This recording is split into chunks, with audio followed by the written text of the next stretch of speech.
Good evening, all.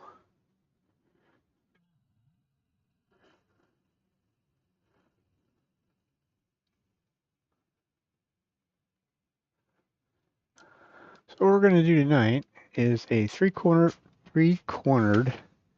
lidded box. It's been a while since I've done any of these, but they're fun. Kind of not for the, maybe not for the person just starting out wood turning. They're really not that hard.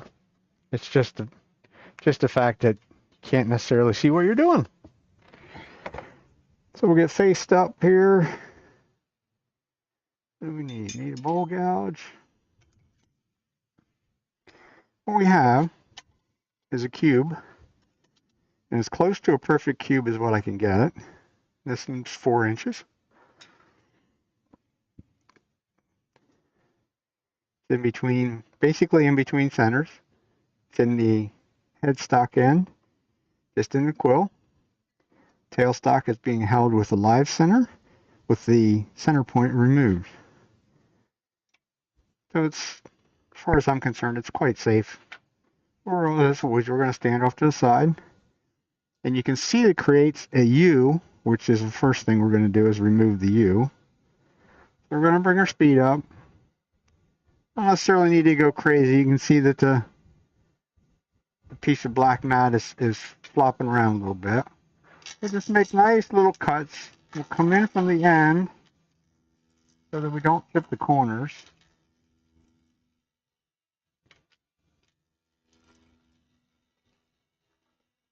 And we'll go to about the middle. We'll come in from the other side. So you can see there's little chips coming off. So if I was to go the opposite direction off of that corner, it would chip out the corner. Of course, this is cherry, so it's, for some reason, it's not overly cooperating. Now we get to see whether we are, how close we are. It looks like we're pretty close. Might not be a very good piece of cherry for the job. Kind of unusual. This stuff has been around for quite some time. I don't know if it's starting to sort of dry out too much.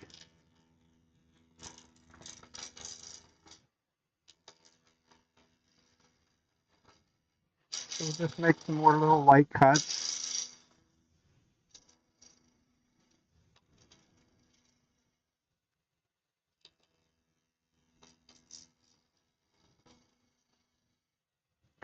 In both directions.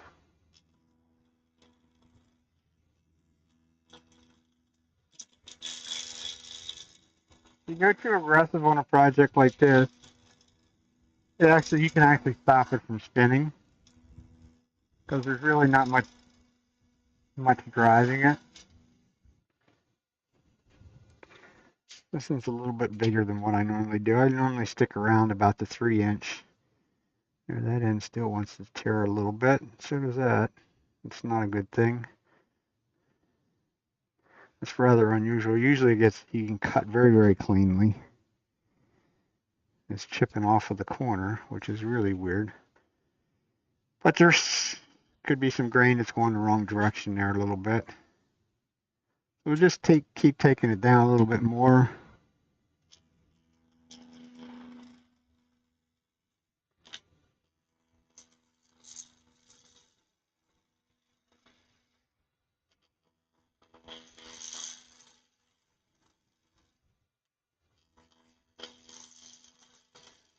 Sort of the more I take off of the top,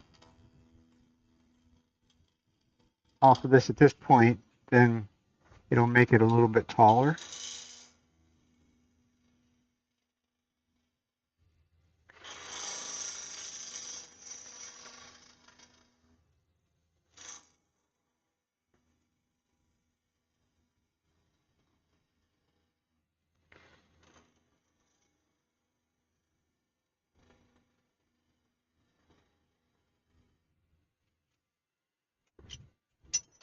So I'm gonna switch to a different bowl guide and try that one to make sure. That's an old Shorby there, so it might not be sharp enough.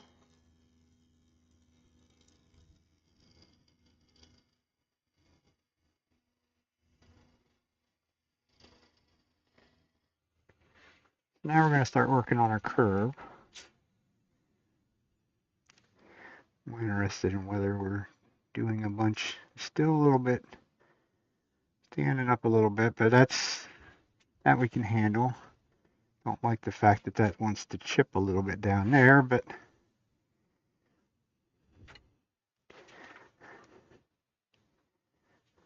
we'll just keep working at it. There's some other means to try and smooth some of this stuff up as well. I don't think we're quite. Our tenant's going to be way down in here.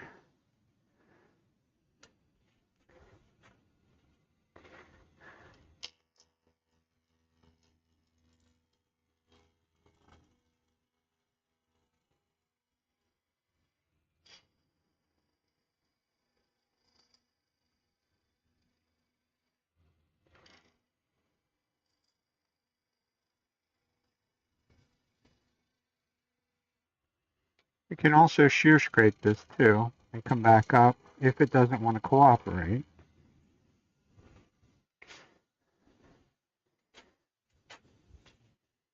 Because this is sort of, that's a place right there. You're sort of going into end grain a little bit. We might try a little bit of negative rake scraper on it as well. But at this point, we're going to establish some little criteria here. We're going to get in here and get about where our tenant's going to be. I should be able to see this line as it spins around. That's going to sort of determine where the foot is going to be.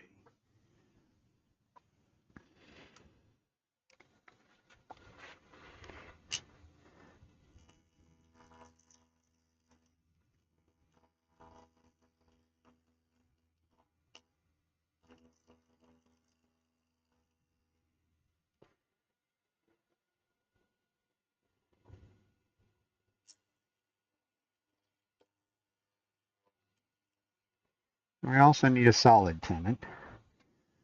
So we'll have to stop, and we're not solid yet. We're not down to what we need to be either. Always pays to stop and check on some of this stuff.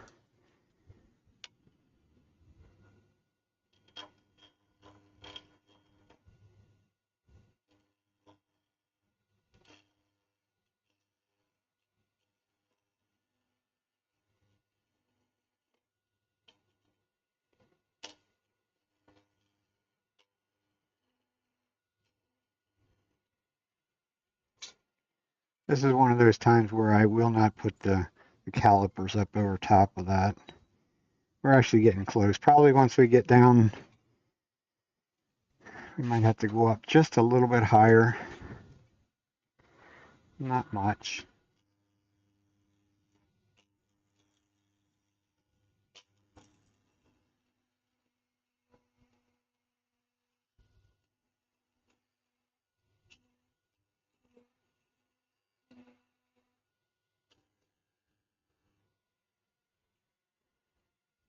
And by the looks of it, I think that's going to be, yeah, it's going to be round.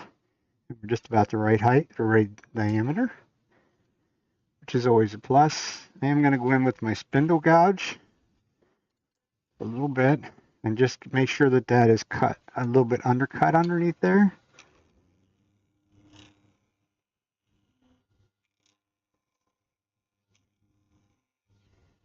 And then that'll be it for that.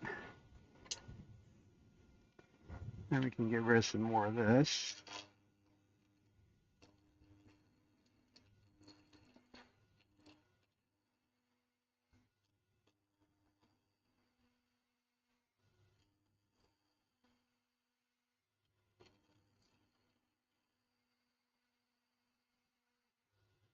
I'm not going to take it down very far at this point because we need to. Now we know where we can go to. So we can go the whole way down into here. This would be the bottom corner. So we can come up about 1/4 of an inch or so from there. And that can be where the bottom of the foot would be. Then that gives us a place to be able to shape the rest of it.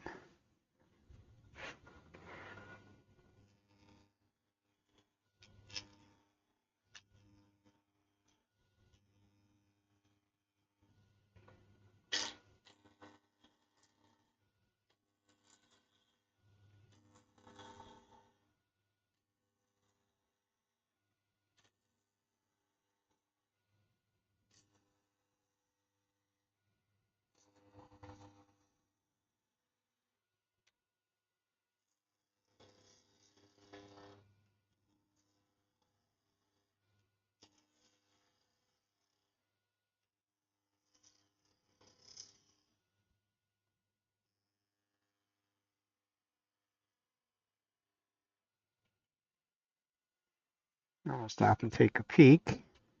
I didn't think we were, but you never know. You might as well, it doesn't cost you anything to stop and look, so you might as well keep up with that. We could also try the 40-degree gouge to see whether it will do a little bit nicer of a job. It's doing a pretty good job now.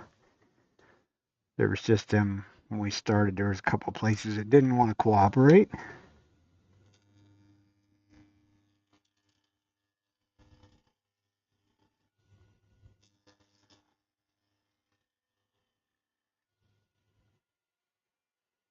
And that looks like that's getting close to what we want. Yeah. Can always take some more off later.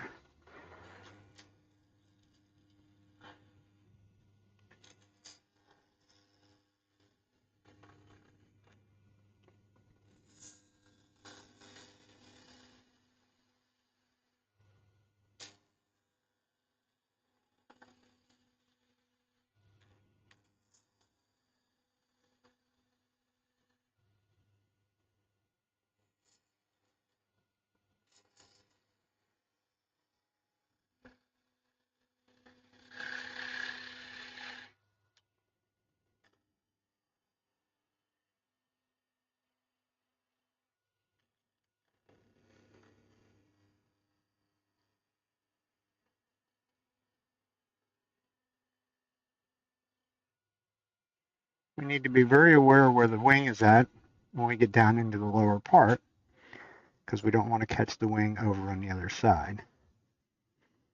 So now this gives us the arc that we sort of want,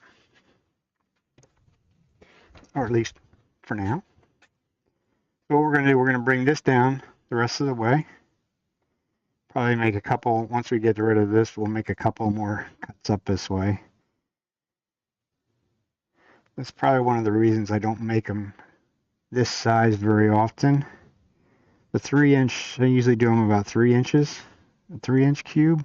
These sort of get, I think these to me get a little bit sort of fat and squatty.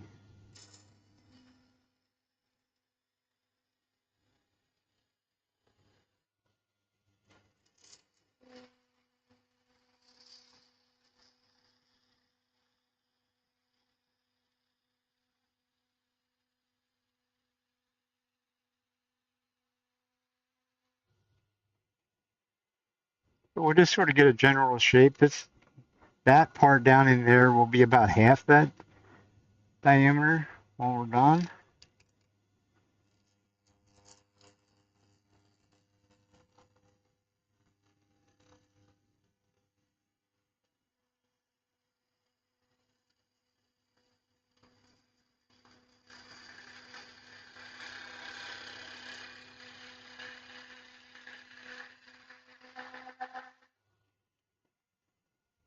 And if we roll our gouge over to 90 degrees, we're not going to get the wing.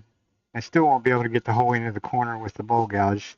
In order to finally get the whole way into that corner, we will have to use the spindle gouge.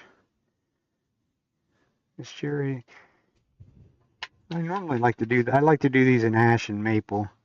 I've done them before in cherry. I never really had much of an issue with them wanting to lift a grain, but today is one of those days where it's not going to do what it wants to do.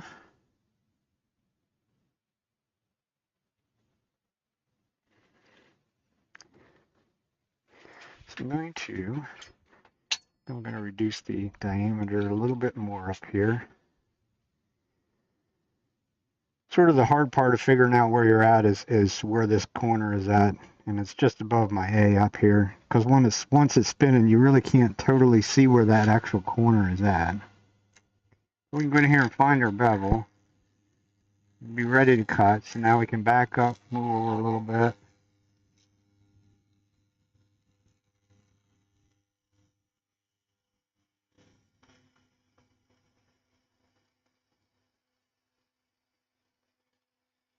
And I'm looking up at the horizon so that I know where I'm going to.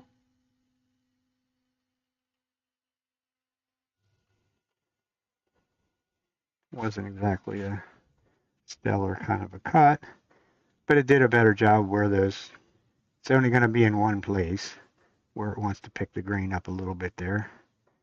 That's basically because that's pretty much end grain you're running into right there. And we don't want to have a bunch of too terribly much sanding to do when we're done. We make one more little cut. Just look at it, needs to,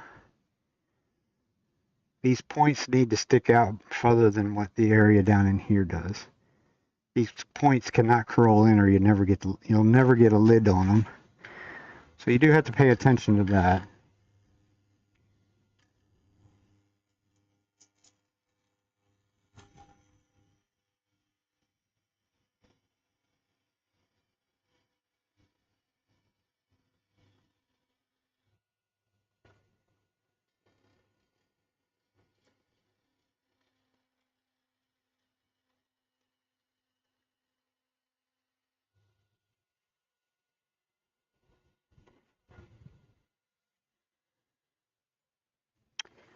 So I think for now,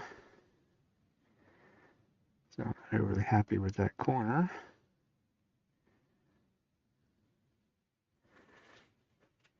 And try something once. I'm gonna try and hit it with a negative rake scraper. Need to move my tool rest up a little bit for that. I'm not sure whether this will be cooperative or not, but it's always worth a try because I need from that corner basically down into where the bottom of that is to be. I need that to be pretty nice at this point. The rest of it will get cut some more. Don't get the tool rest too close. Always make sure you spin these things because you have corners sticking out. And you don't want the corners to hit.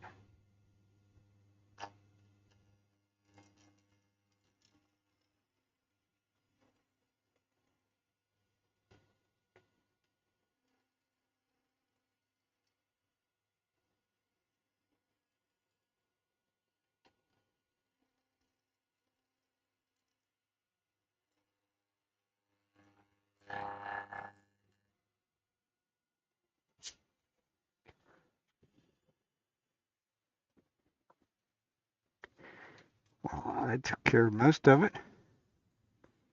A little bit places where it's a little bit disturbed, but cherry is also soft enough that that won't take but a couple extra seconds worth of sanding there. I just don't want no big chunks removed. So we got our 10th the size. So what we're going to do from here is we're going to go in here on the tenon end.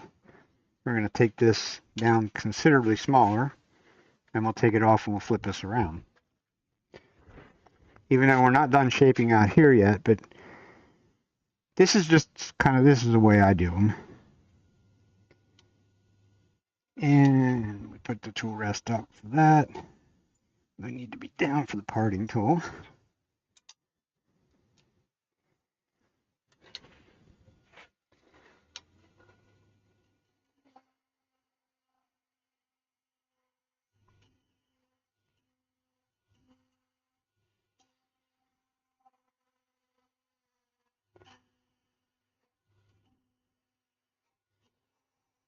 And when you're that far out over the tool rest, especially on these where you're cutting sort of mixed grain, has a tendency to get a little vibration out here.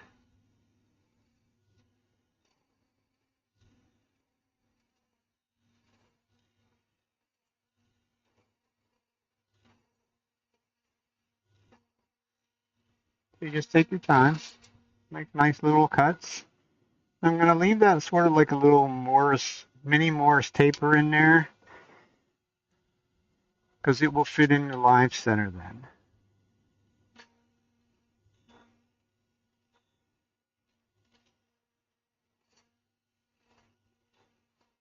It'll allow me to have a perfect alignment. Knock that sharp corner there off. And now we'll cut it free. Back off under pressure a little bit. Make a little saw. Just laying here.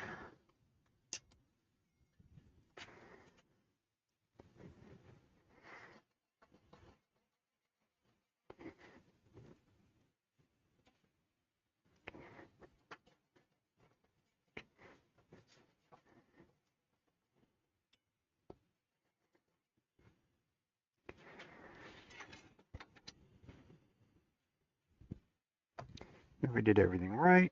That's a little more taper. Could have been a little bit smaller, but it still goes up over that end, so that's all it really needs to do. So now we'll grab our chuck. It's just sitting right here.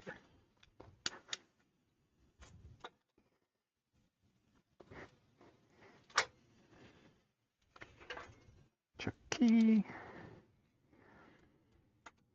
Move our tailstock back a little bit. We'll bring this up. That little extra tenon that I left in there should be small enough to go through the hole in the chuck, is the plan. And then we'll bring our life center back up. Can actually loosen it back up a little bit.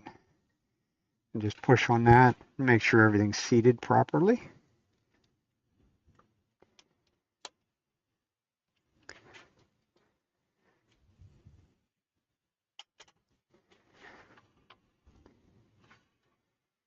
And then we're going to come in here off of this end and remove this stuff on the end.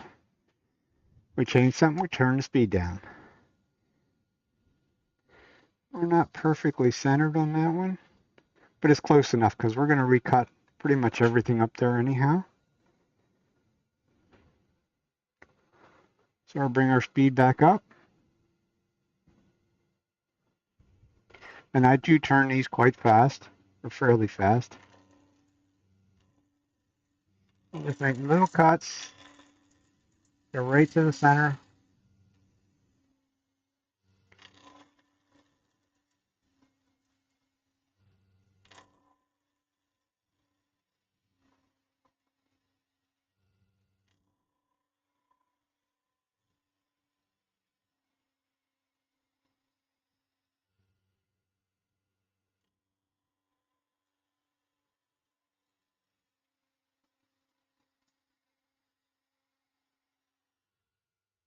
And I really should use the bowl gouge that's actually long rather than the short one.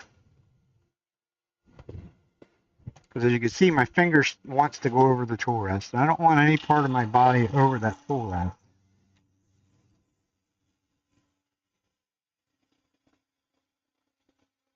You gotta keep one thing in mind. We're still cutting mixed grain. So we're not, because it's being on an angle, we're not cutting all side grain. We're cutting into some end grain.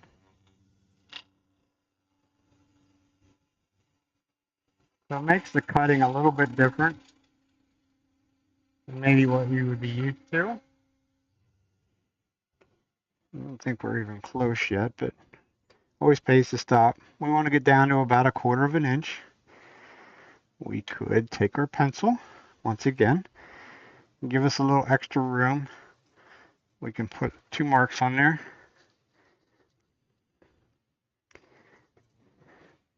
And just those 2 marks, you'll see that you can actually see it when it's spinning. It gives you just a tiny little dark line in there.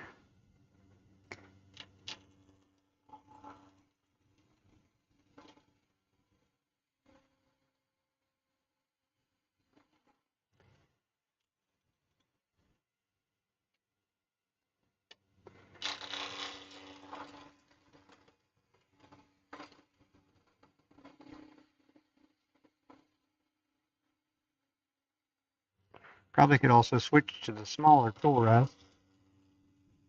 Would dampen some of the noise, because now I'm sort of working out more towards the end of the tool rest than what I was before.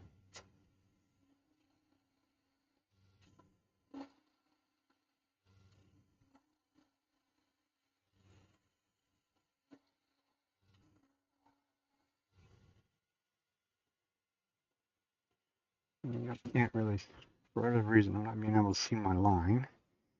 I'm not quite there yet. But I'm also starting to dive inward a little bit. I'm going to keep the tailstock in that lump there pretty much as long as I possibly can.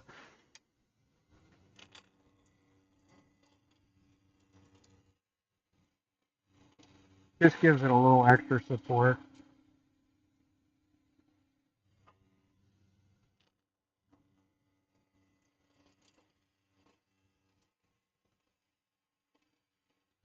Getting a little aggressive with the cut.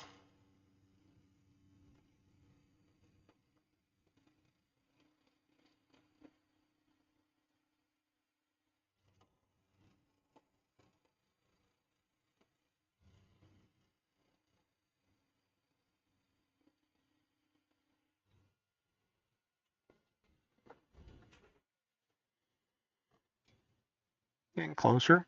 So I was wondering whether we were doing any chipping, but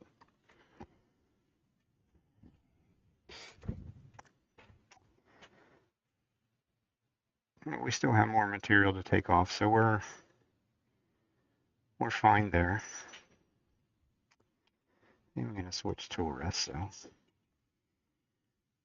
this big one is just bigger one, not the big one, but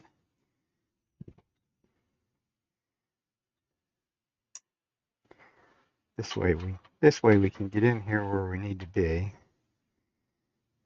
More so. We just have to keep in mind you only got about 3/8 of an inch over the top of the tool rest, right where that corner's at. So we don't want to stick our fingers in a place that you could run into them.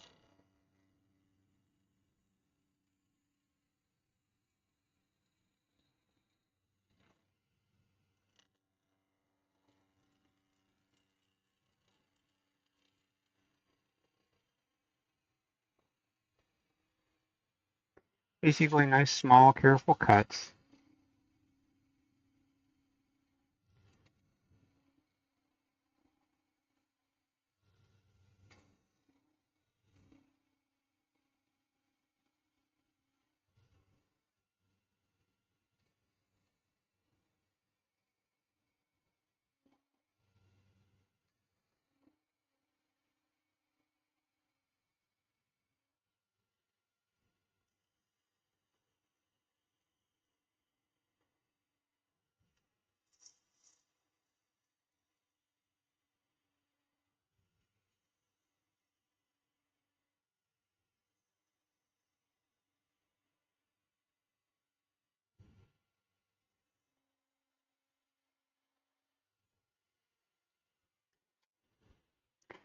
You can take it down as small as you want, but it'll break right off. And I don't, the showmanship thing would be to take it down really small and then just release the tailstock and tap it and it'll break off. But you also can get whacked in the head when you do that. And I prefer not to do that. So we're pretty much done with our tailstock at the moment. I had to pick my tools up and we'll get rid of that. We'll pull the live center out so I don't hit my elbow on it.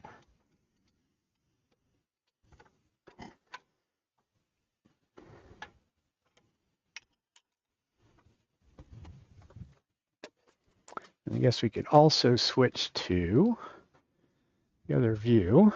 Would have made more sense probably at this point. So if we go two views, let me adjust that camera just a tad.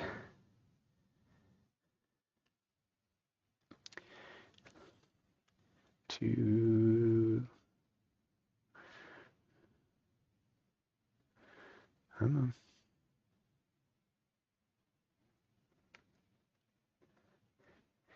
or just back up just a little bit.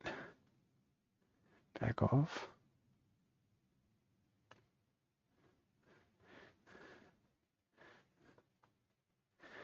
The other way.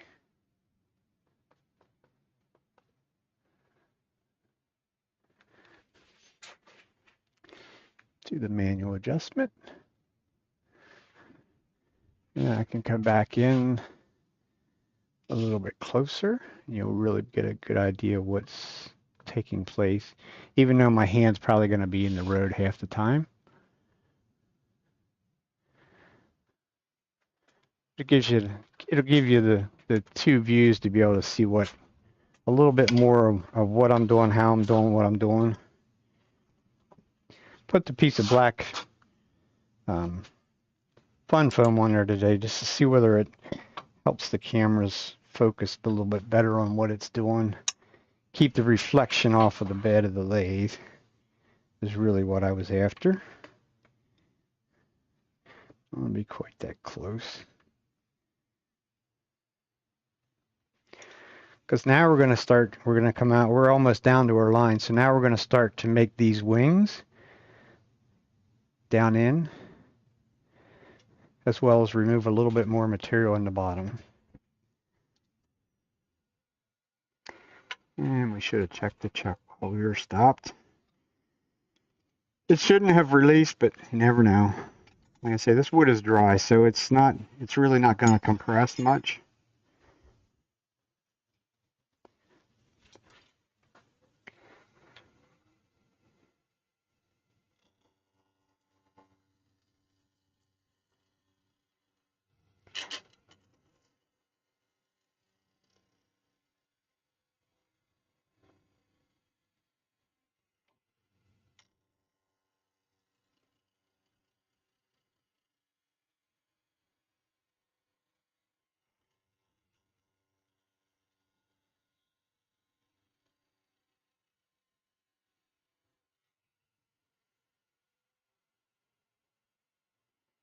Give it a little bit more speed.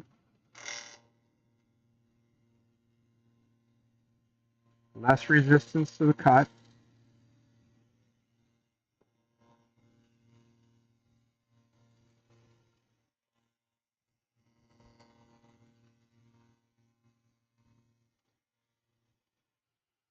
Because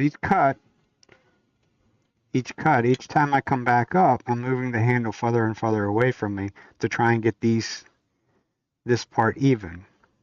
For me, how I do that, my right hip is up against the lathe, up against the bed, so that I can basically put my nose right here, so I can see on the left side and the right side, both at the same time. So we're going to get these, it's only going to be down there about 1 inch, but we're going to get this part right before we move on further down. Because it's really the only way to do it. Because once these get thin, I won't be able to come back up and cut on them anymore.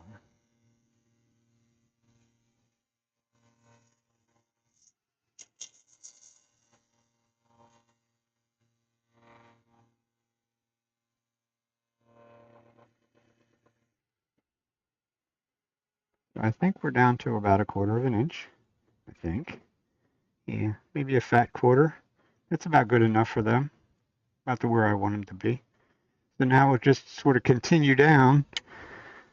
And we'll start back in the middle. Get rid of some material.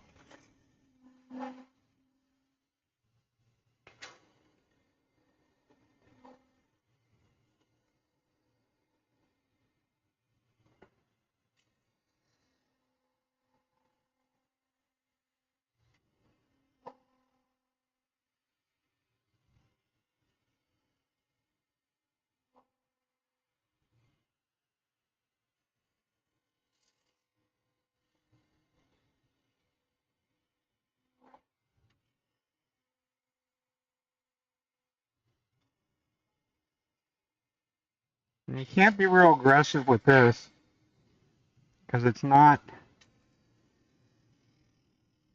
At this point, you're probably 4.5 inches away from the chuck, which is basically unsupported. So as soon as I start to go make the curve, where I put pressure going sideways, then it wants to pick up and vibrate a little bit.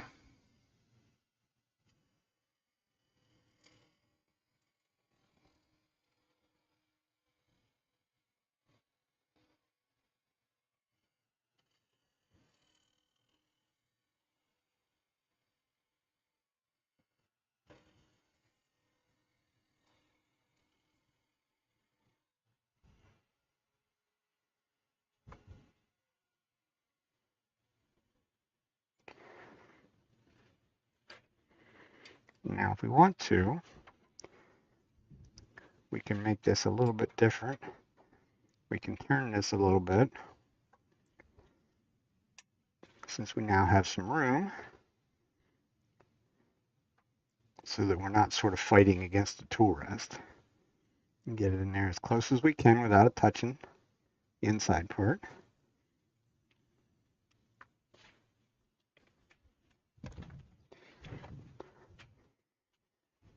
And we'll just sort of continue on down.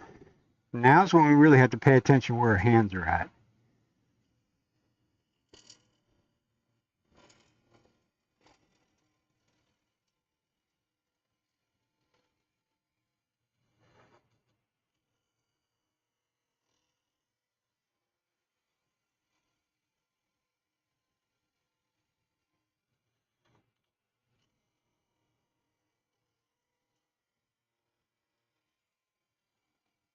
That's also why I did not keep on using the shorter bowl gouge.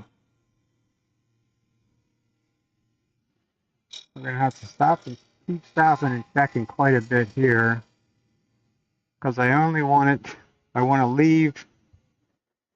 this to be a lidded box, so that's what I thought. Yeah, we're just below, my cube wasn't perfect. We're a little bit skinnier right there. There's two sides that are like on the money, and the other side is a little bit, sort of a little bit fatter, as you would say, as I would say. I'm going to switch back over to the 40-degree gouge. I probably should get the long one. Just basically just to go into that corner. Because I go into that corner, then the 40-degree gouge will scrape on this bottom wing and give me a nice clean finish there. We got to go a little bit deeper. We're a little fatter right there than what we are up there. So we do need to go a little bit further out.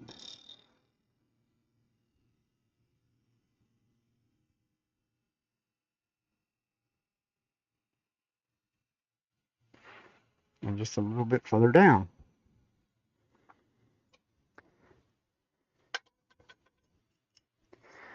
And if we did things right, that should be nice and cleanly cut, which it is.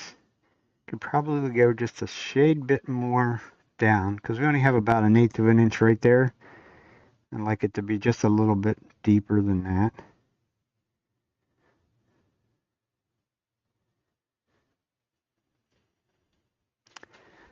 So we'll go down just a little bit more. I'm going to get rid of a little bit of material right here too. First, and we're going to pick up our cut.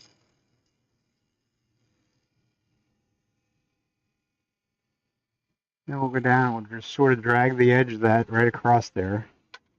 And that being basically a negative rake scraper should have scraped that edge nice and clean for us.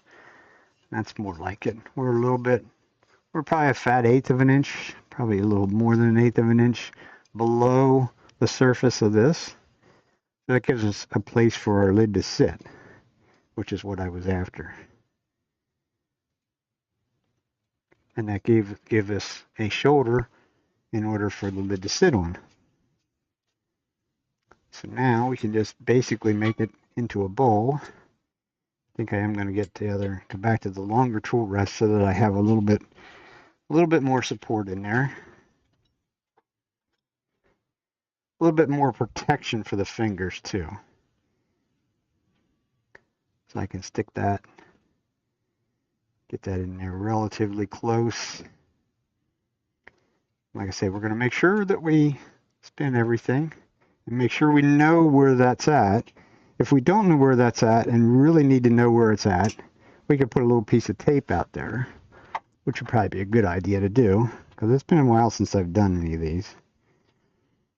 So if we put a piece of tape on our tool rest that says that right there is where our corner's at, so that we don't, as we're getting inside of here and making the curve, that we don't get our hands in a place where they could get chomped.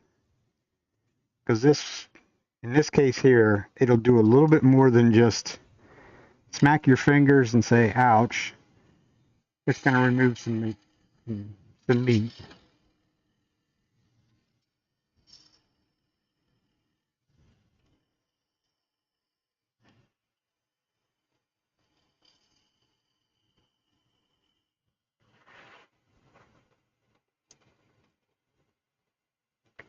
Come on.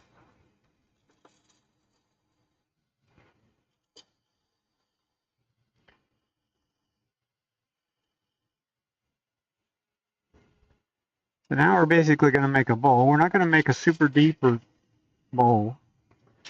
We're just going to make a nice sort of gentle curve because we want to remove a whole bunch of material on the outside.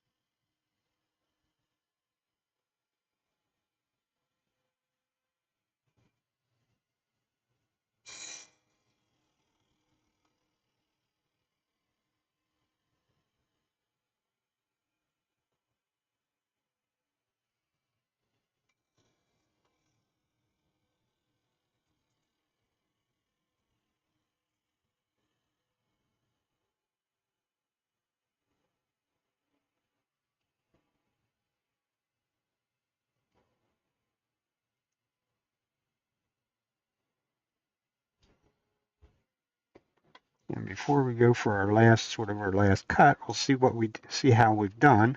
So I'm going to come back up here and pick up our cut right there, and we'll make one nice swooping cut from there. We can check and see where we're at as far as depth goes. We're not very deep. We could go a little bit deeper than that. I don't want to go a lot deeper. This is plenty thick in here, but I'm also going to remove a whole bunch of this material here. Like I say, I just make them sort of a nice gentle curve. We're actually making a good curve tonight. So we might not have to use a scraper in there to get our curve to where it feels nice. But we're probably about a ½ inch thick right there at the top. As I run my fingers down, you can feel it's getting thicker as it goes down, which is good. That means I can remove a whole bunch of material out here. That's sort of what gives them their interesting appearance.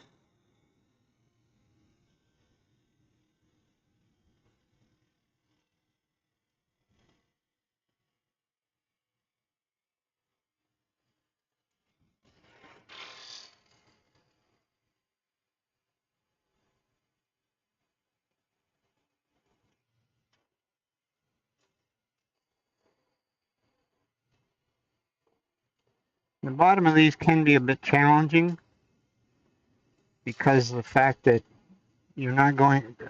It's not a true bowl. Some of it's end grain, some of it's side grain. So you have a tendency to have to work a little bit harder down there, which is generally where the scraper. Now I've not gotten my curve is not very good. So we can take care of that curve with a nice big fat scraper. It is a negative rake.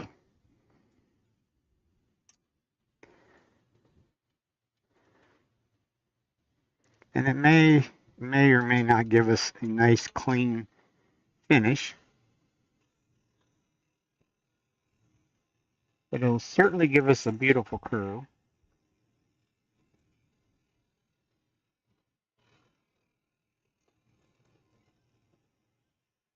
And we can thin things out a little bit while we're at it.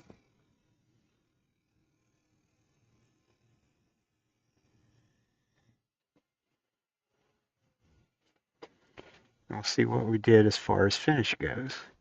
Not stellar, but it gave us a nice curve that now I can go back up here and try and make one nice cut and just sort of follow that contour curve from top to bottom. And that should give us a clean cut. Because to me, that's entirely too much. That would be entirely too hard to sand. The negative rake scrapers are nice, but they don't necessarily, how do you want to put it? They're not necessarily what you want for every wood species.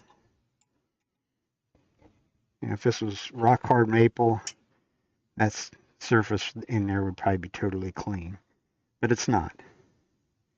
And we're also, like I say, we have mixed grain. So we'll just make one more little cut. So we'll find our bevel up here at the top. And we'll make one nice, low, gentle, little curved cut past the bottom. And leave the little nub at the bottom, which will sand right off in about 2 seconds. Now we have some little ripples in there, which is pretty typical, but we don't have any disturbed grain or anything like that.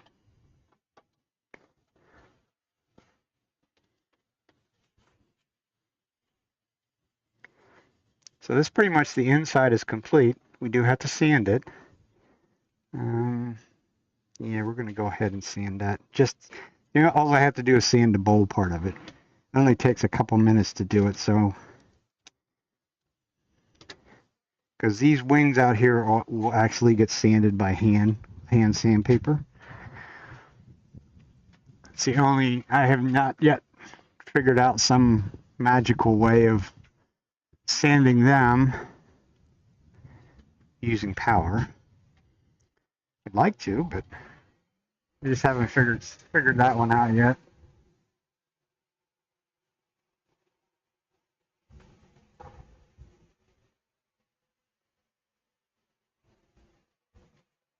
I'm going to use a 2-inch pad, soft pad,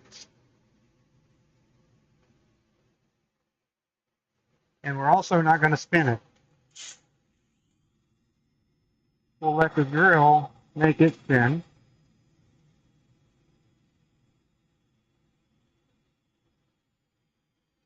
Another place that you would be, I guess we got to go back to trying to cheat and start at 150, but that's not removing the ridges, the ripples quick enough for me.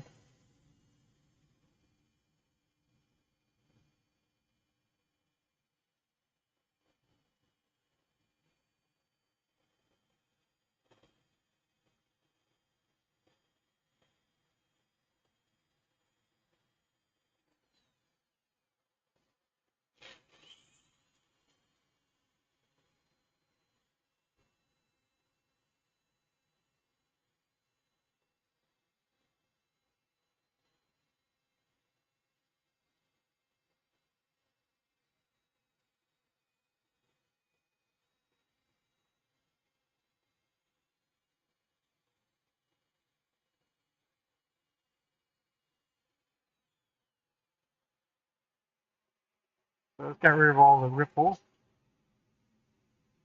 So now we can just go through the grids quickly.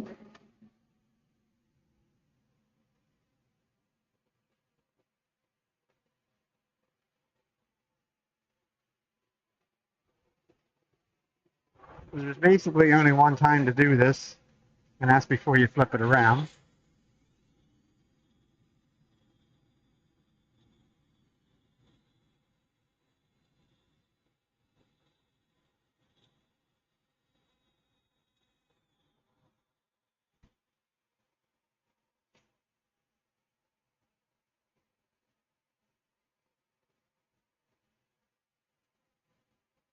And if you were so minded, you could actually finish it at that point before you flip it around.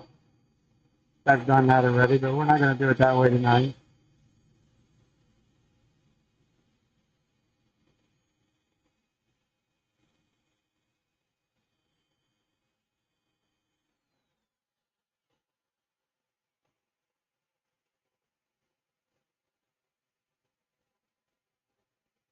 As I spin it around, I'm making sure that I don't see any places that look different than others.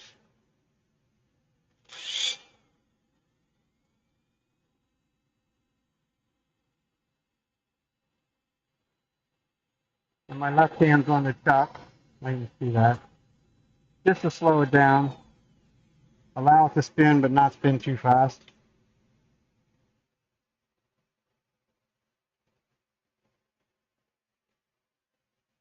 And I brush out the dirt each time. I don't want any of the previous grit left behind.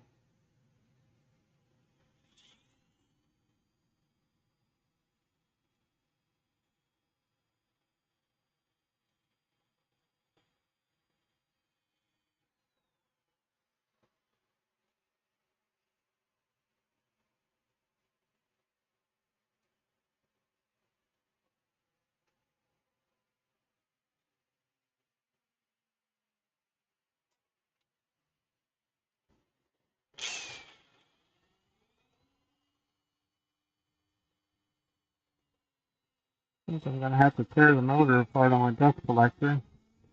It's skipping the, basically it has its own little breaker on it, and for whatever reason, it must be getting hot that it wants to trip it. Better go turn that off before it goes crazy. I thought I had it hooked up to a,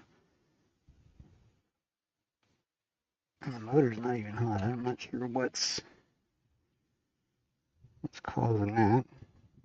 We'll have to go through the aggravation of pulling it away from the wall, because it's not really in a very easy place to get into. But we're just about done with the sanding part.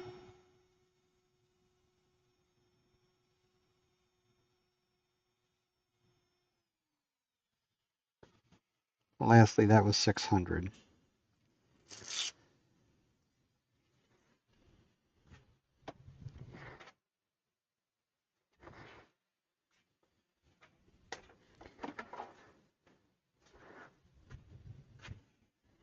So that's the inside, or the bowl part of the inside, complete.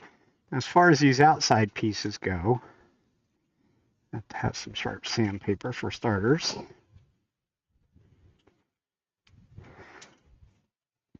You just take a small piece of sandpaper and you just go in here and sand across them.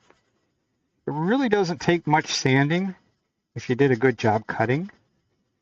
And you can see, like on that one there, I can see which way the grain's going. So now you can sand with the grain, which makes it easier yet.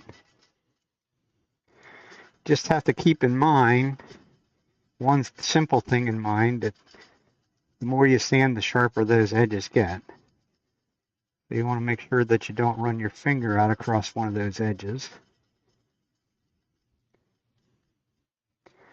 You're just trying to get rid of the ripples, because there'll be some there.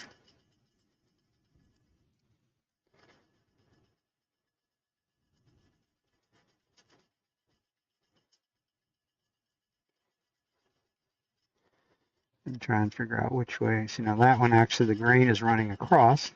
I was sanding with the grain.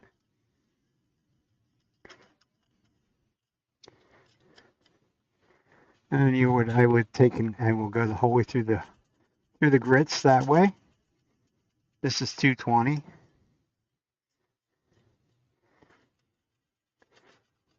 Being a little zealous there, that I'll start with 220. Usually I'll start with 180 because there'll be some ripples in there, and you want to get rid of them all. And you're sanding in multiple directions, so the scratches need to be very, very small. Same way with this edge up here, because part of this edge will be bandsaw cut. So you'll sand them by hand. Usually I'll take a block of wood to sand them.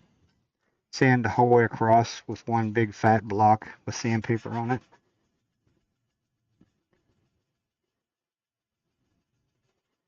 And they'll really only, well, there'll be two of them, no, all three of these this time, have the bandsaw cut on them. So that's a fair amount of material to have to remove off of them. But that's all stuff that can be done by hand once you get the project complete. If I was doing this other than a demonstration, then I would do the whole thing. I would sand it. I would probably sand that and actually finish the inside, and then come back another day and do the outside. So now we can take it out of our chuck. It will not stand up because of that extra little part on the tenant.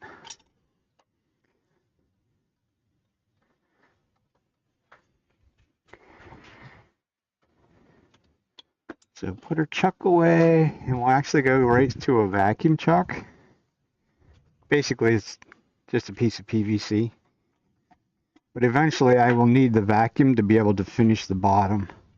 So there's no point in not going right to it from the start. At least that's my thoughts. So we can put that up on there.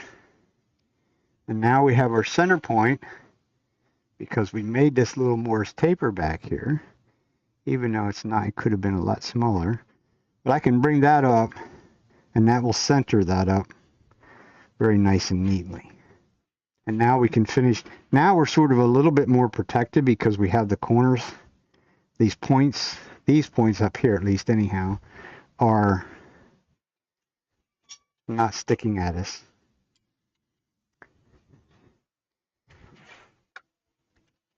The only downfall of this is now we don't know where the inside is at.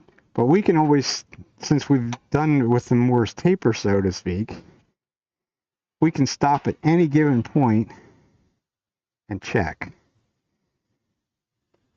See why you didn't make sure you spin this?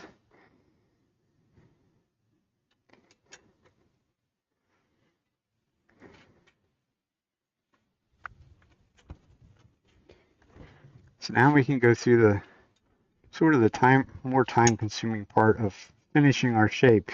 We know we don't want to go up here. We can come down into this area here and start cutting and keep tucking this in further and further. I want this to be about the size of the tenant or less in there. It will take a couple different pulls to get in there. We can start out with our typical swept back bowl gouge for one. Make sure everything spins freely. Then we can bring our speed back up to what we're comfortable with.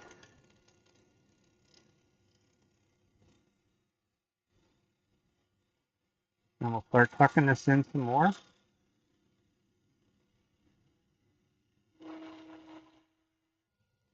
We can get pretty far down in there with our bowl gouge. Just have to be very, very careful to make sure we roll it over so that if we do hit that other side, it's only going to scrape rather than grab. Because if the flute was open in the cutting position, it's an instant catch, and you're not going to be very happy with the catch because it's going to destroy things.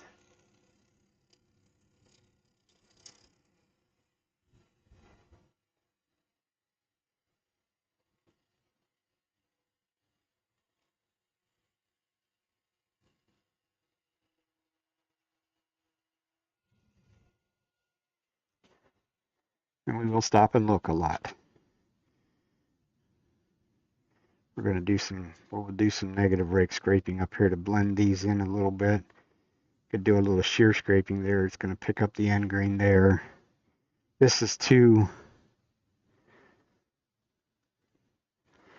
needs to be a little bit shorter of a curve. At least that's my philosophy on it. Won't go completely out to the end though.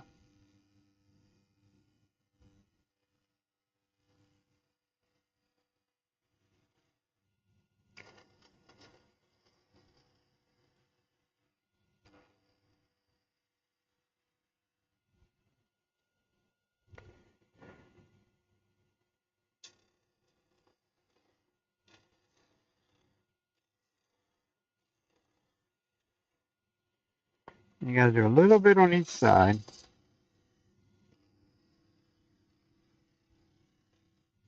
To get down into that corner. Now I'm going to switch over to a 1/2-inch spindle gouge because I want to be able to get directly into that corner. Let's stop and take a look.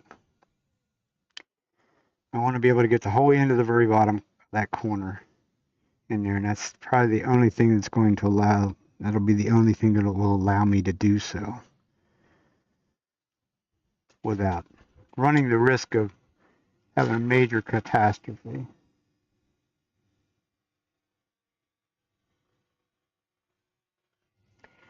Once again, we'll come in both directions.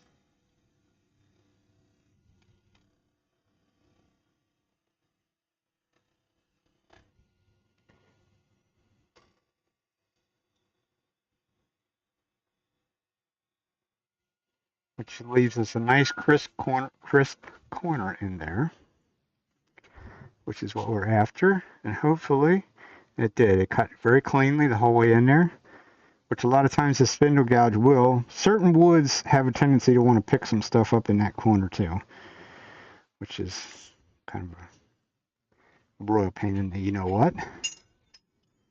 So now we got to clean up some of this torn grain here. It's really not totally torn, but if I take the bowl gouge over pretty much almost on its side, and the handles drop way down, going to give me a shear scraping cut. It gives you really, really nice little fine shavings. That should have, I'll do a little bit more because it got a little deeper than what would have been nice if it wouldn't have, but that's why you don't do this. This is a project, this kind of a project is not one to do with something soft like a box elder.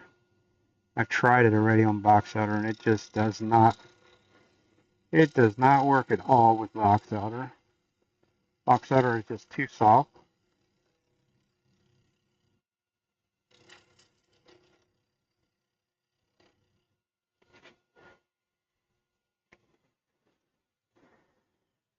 It almost looks like my curve is not very good right there.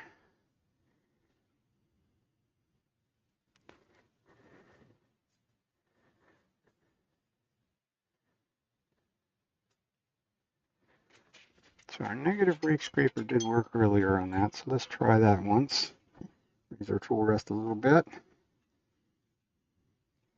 Try and blend some of these. I got some little ridges from where I start and stopped at. There's also a little bit of grain in there that's a little bit picked up.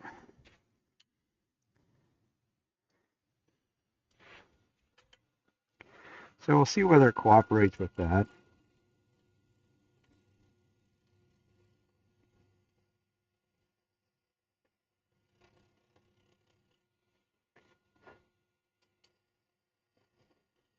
Very gentle touch.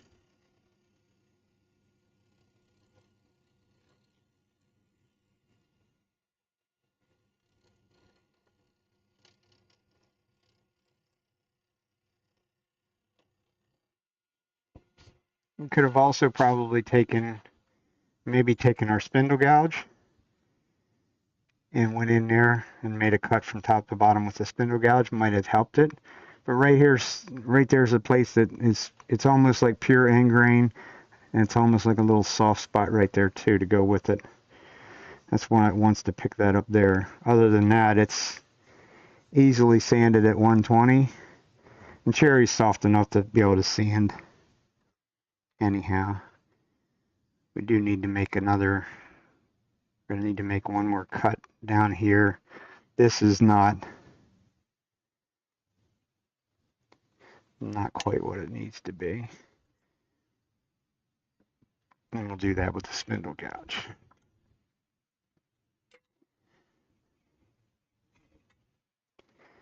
And we'll back that up a little bit. Spindle gouge has a very long bevel on it, so I want it to have good support to make the cut, because I will spindle gouge and spindle gouge. because I will come back out and pick up the cut pretty much right on the corner. I'm going to find a bevel first.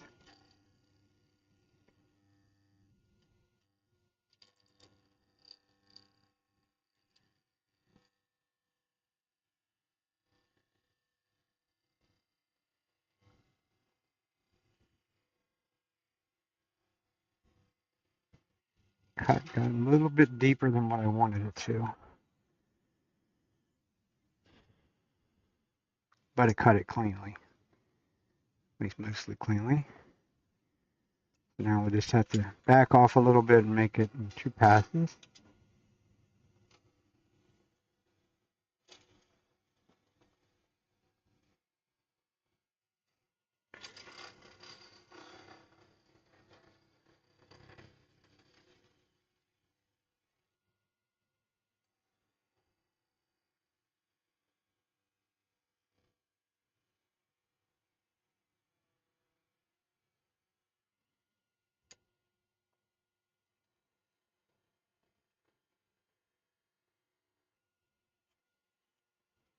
It makes a nice clean cut into the corner, which is what we're really after.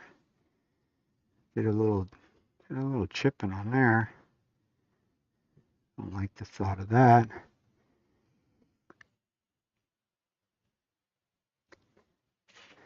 Let's try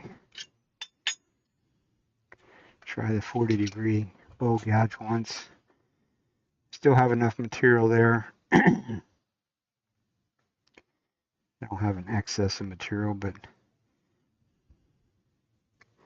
see if I can get it to cut and not chip that.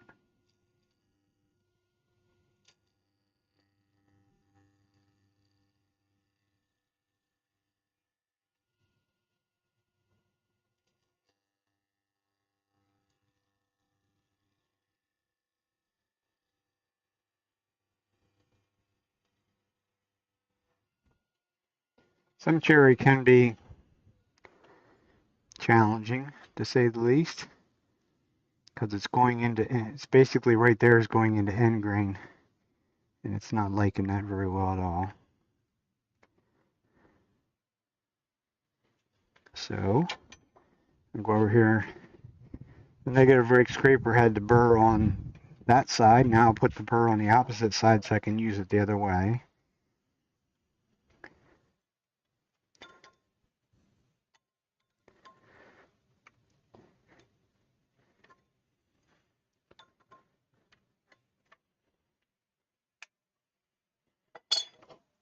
Because the burr is what does the cutting. Really only takes like 1 pass or 2 passes across the grinder to raise that burr up. Doesn't really need to be no giant size honkin' burr. Just needs to be enough to basically it's abrading. It's not really cutting.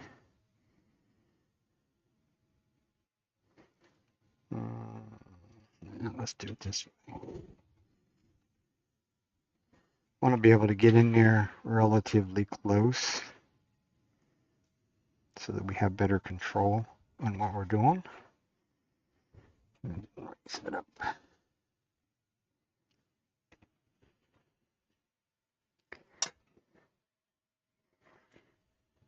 So now I should be able to get in there relatively tight. I'm not worried right down in the very bottom. The very bottom is actually cut cleanly.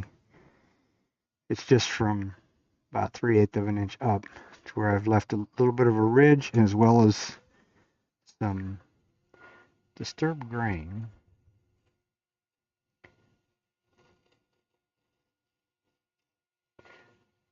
This makes it sort of especially challenging because now I have to cut left-handed. I'm a right-handed person. So as you can see, it was just a very, very light touch. You know, just a little bit more because it took a chunk out right there.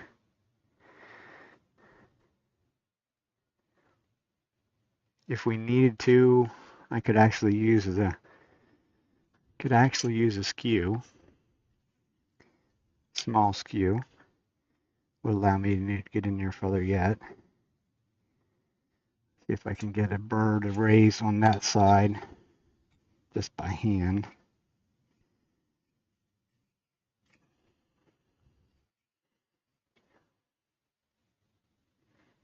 Because it doesn't, like I say, it doesn't take much of a burr to do the job. But this is going to allow me, you just have to remember it is a straight skew. So I don't want to get the whole thing in contact at one time.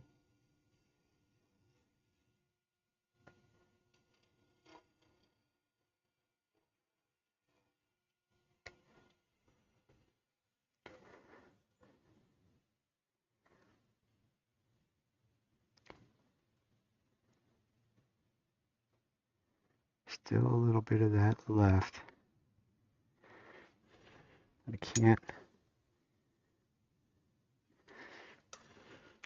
The little bit that's left is really in a kind of a inopportune kind of a place.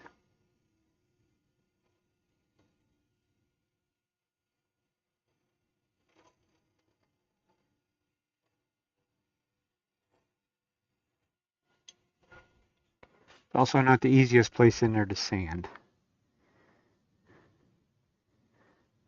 That's got it. I left a ridge out there. That's okay. I'll do that with the bigger one.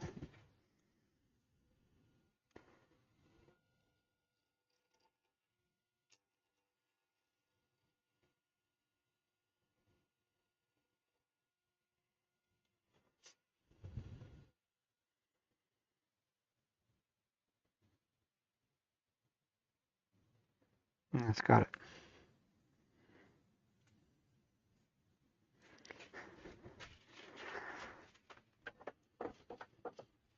Multitude of things to be able to get what we need to get done and do it safely and efficiently. We also took a little bit more off of them corners than what necessarily had to or should have, but there's a way around that one too. These will actually become a very sharp point. Otherwise, what I'll do is I'll cut a line around here, just like to match the top.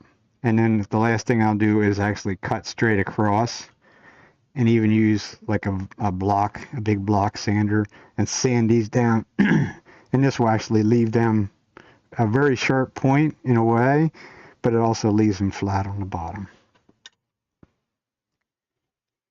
which is my method of getting around that. Getting around the mistake of cutting a little bit too much.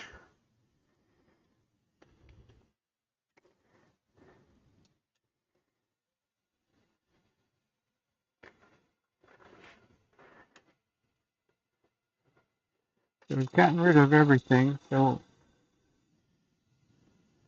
I could, before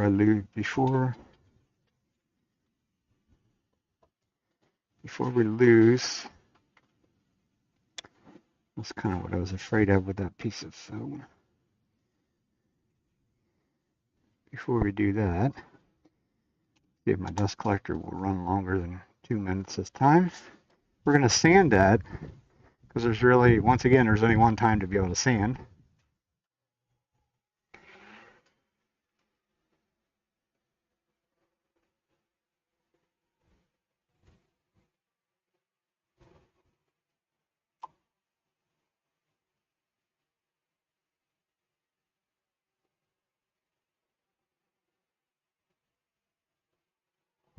This time I'll use a 3-inch pad. Will allow me to cover a lot more area. And I'll spin it in reverse because the reverse works better for the dust collecting. I need to spin it a little bit faster than what I normally would because of these wings. A very, very gentle touch on them.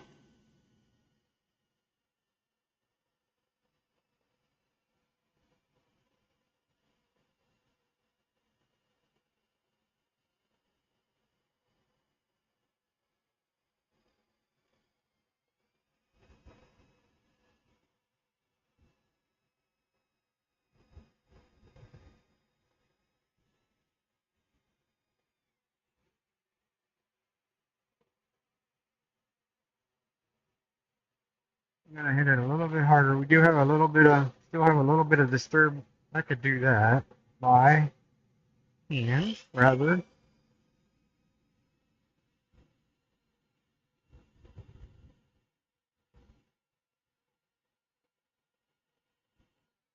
Get rid of them, even though I probably just created some little ripples in there, but that's better to have the little ripples than the grain that's standing up.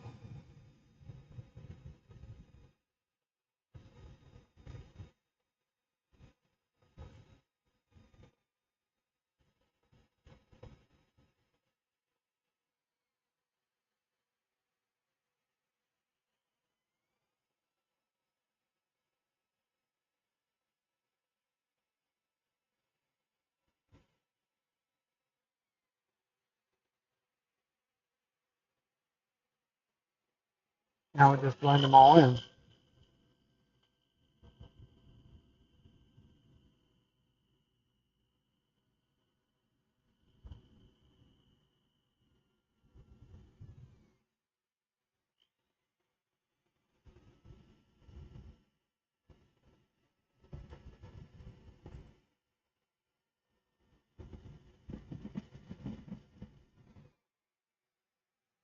And there'll be some there at the bottom that we'll have to sand by hand.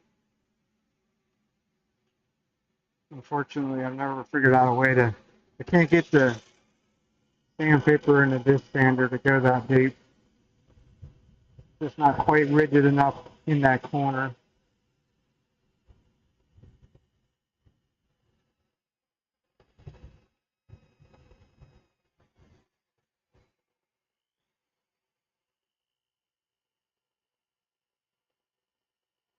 You just get as much of it as you can, as easy as you can.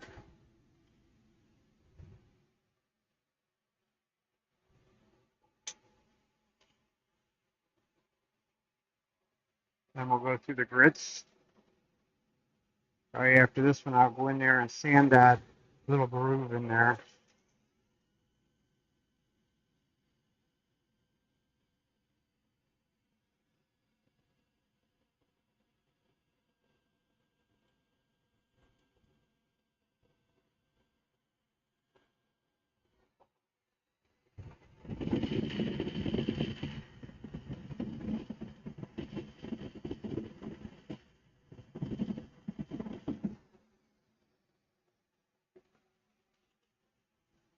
So that was 180.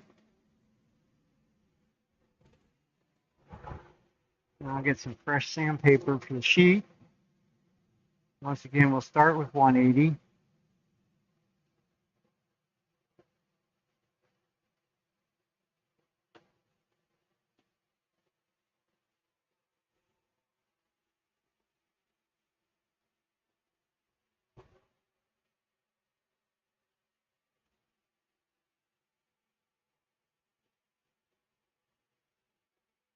And here's where we have to be very careful. And we will slow the speed down because we're going to sand by hand. So we're going to take our folded over piece and we're going to get right into that bottom little edge down there.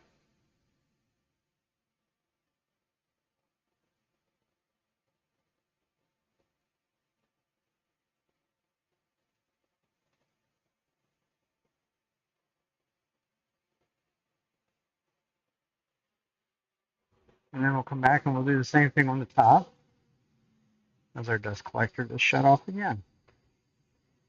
That's weird.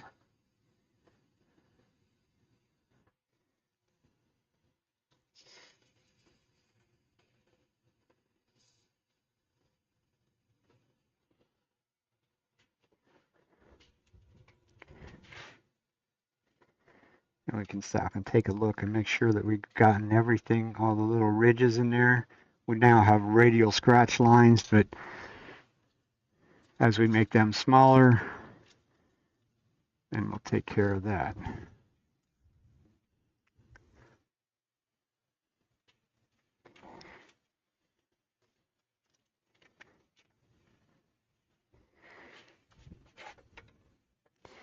Not sure whether we still have any electric motor repair places or not. We used to have a really good one. I've had trouble with other motors before.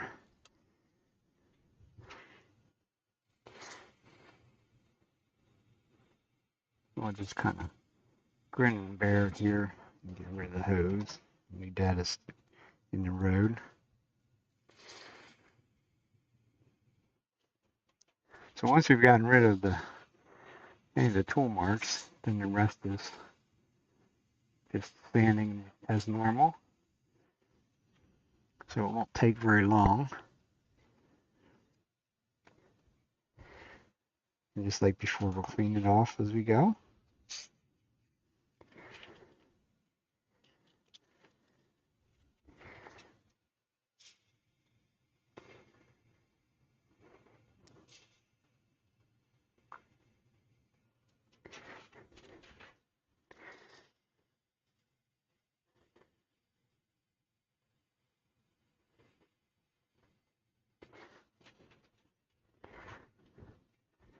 Like I said before, this is one of the projects that you sort of have to do everything as you go. I mean, this would be very difficult to come back and try and sand any of this at a later date.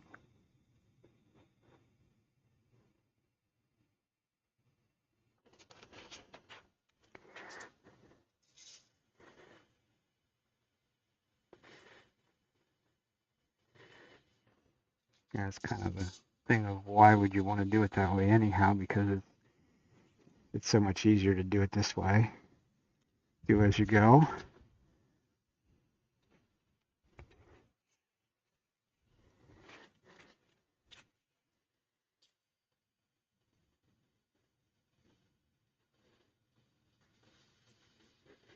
And last but not least, this is actually 600. Before I finish it, I will use some 800 on it and do like little random orbit sand circles, which will take care of any of the radial scratches that would be left behind. So that's our little groove down in there is nice and cleanly sanded. So we can go back to our power sanding and the rest. Speed it up a little bit.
That's sanding complete. I say it's not that hard. Do the other parts right, then the sanding should be just to make everything look pretty. So that part, that basically is ready for finish. The only thing we have to deal with is these top edges yet. So we can go back to our job at hand. We're cleaning off this tenant and making this nice and pretty in there. And I probably will need my little, I do have a little 3/8 inch bowl gouge as well, which we will need eventually, because we don't want to be overly aggressive. We're going to spin it fairly lively, but not what we were spinning it.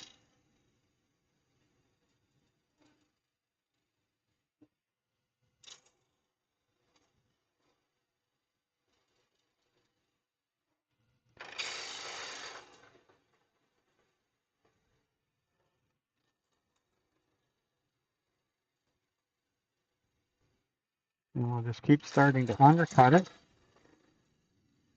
We want this to look like the lid. I'm probably going to have to stop and take a peek. That's how we're doing. There's already little flats right there.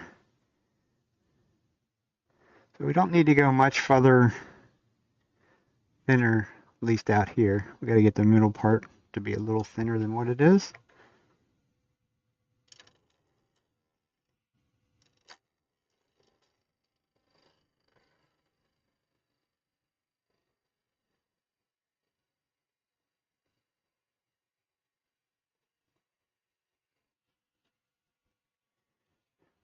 Because it's very, this is one of them places it's very, very difficult to see actually what you're doing. So we're thicker in the middle than we are on the outside, which would look okay as well. It could be a little thicker in the middle, wouldn't hurt anything.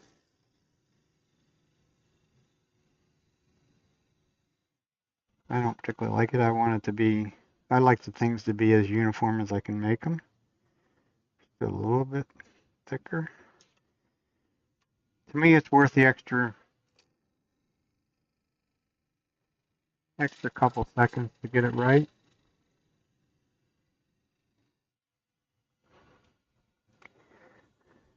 It's just my opinion. Still looks a little thicker. I'm having trouble getting in there with the bigger gouge, so we'll switch over to the 3/8 inch gouge. Because I'm up against the tailstock. So a little light, little cuts with this one.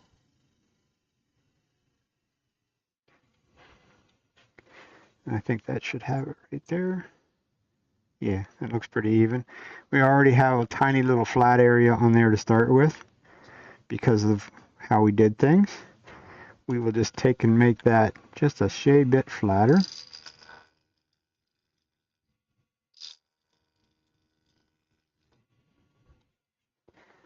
Gives it a little bit more surface area to sit on. Like I say, when we grab this with a vacuum chuck, then we'll take a big sanding block and I'll actually sand them. It does leave you a very sharp point out there, which kind of gives them a little bit of an optical illusion as to how they're sitting on something, I think. Gives them a little bit more strength too, in my opinion.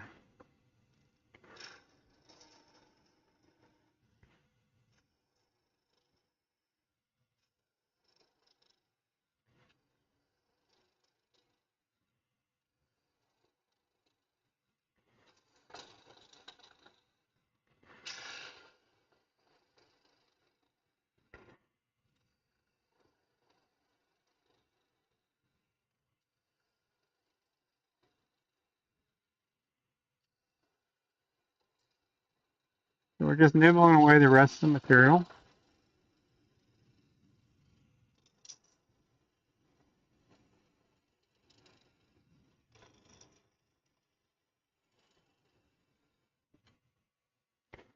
And go the other way. Make this even smaller yet.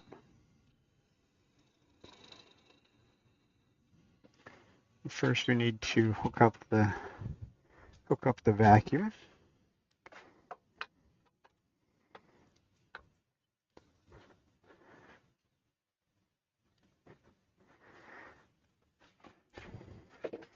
And we'll turn on our vacuum pump and pull a vacuum on it. I guess you don't.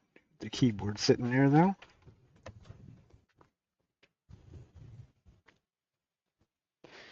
Anybody have any questions or comments?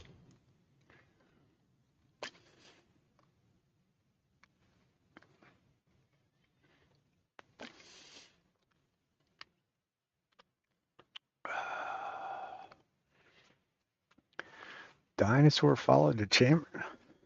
Oh, I missed that. Oh, welcome aboard. Sorry about that. For some reason it didn't give me an alert.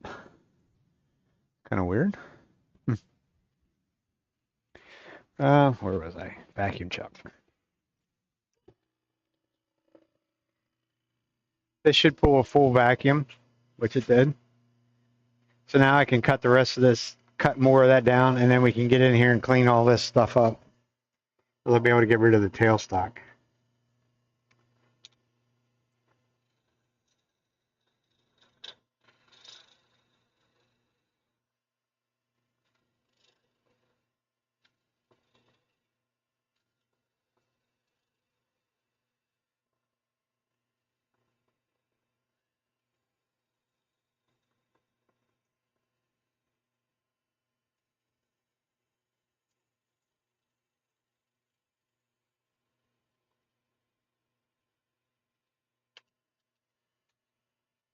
I don't necessarily break them off. It's not spinning at the, when you do it with the, on the outside, on the bigger one, you gotta watch because it's spinning quite quickly and those wings can actually pick it up and throw it. And it will throw it with, sort of with authority. So now, we don't need the little guy anymore. We can go back to our normal bowl gouge. And we can get over here in front of it because we're now being held on with our vacuum. So now we can get this area cleaned up in here.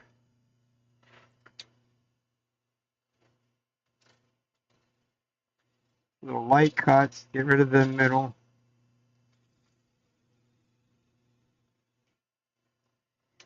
And then we'll get back up in here, get our cut up.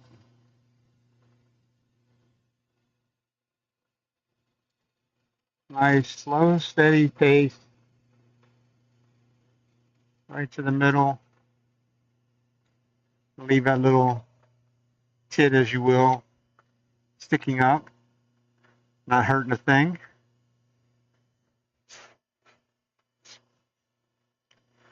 So now we can sand that a little bit.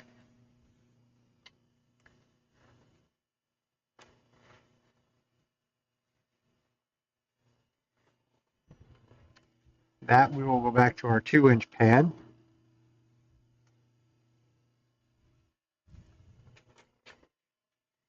And we'll basically do the same as what we did on the outside, or on the top part. I think I'm going to use a 2-inch pad.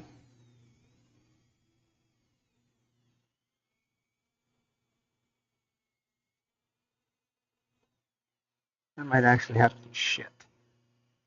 I'm going to have to use a smaller one. I do have a 1-inch pad.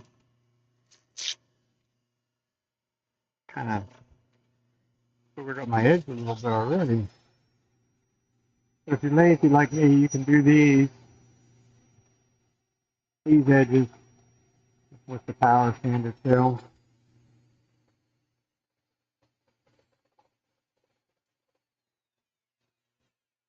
I might have to go back and cut that. Shoot.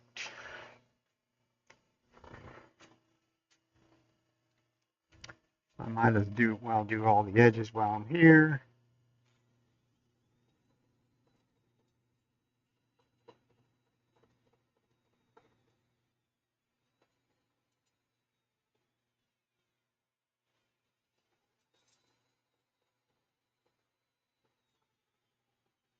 A little easier to get rid of the saw marks with the power sander than it is to do it by hand.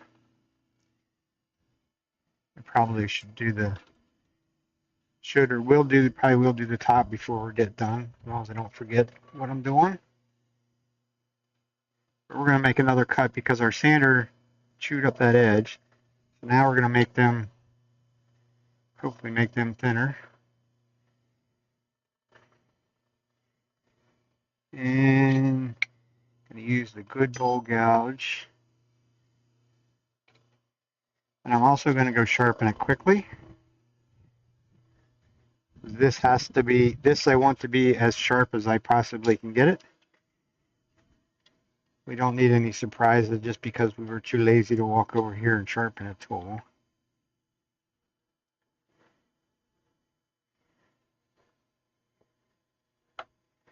It takes all of 2 minutes.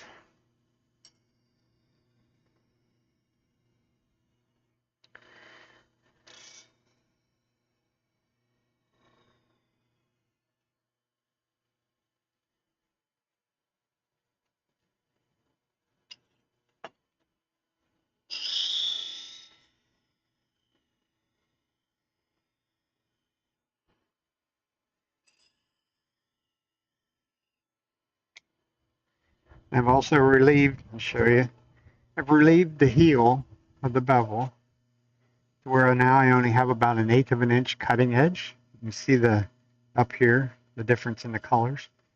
That's going to allow me to go around that corner easier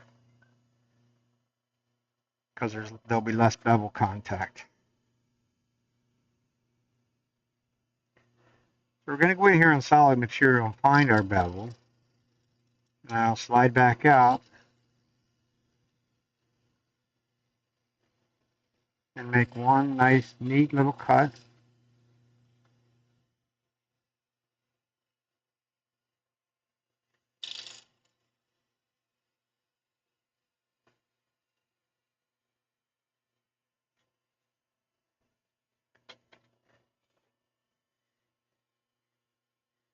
I still didn't totally get rid of that.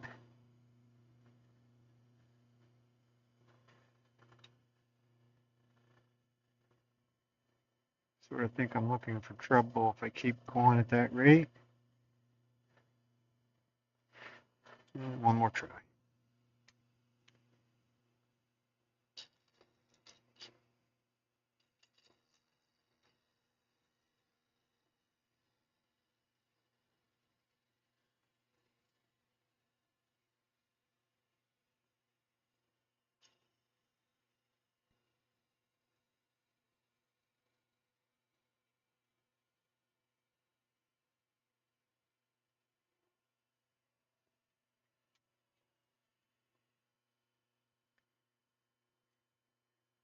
That's gotten rid of the majority of it. That last little bit we're going to live with.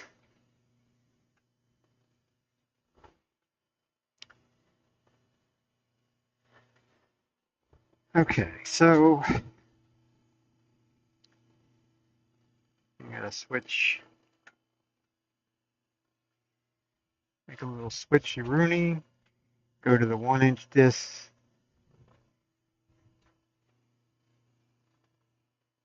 That's the right check key. No.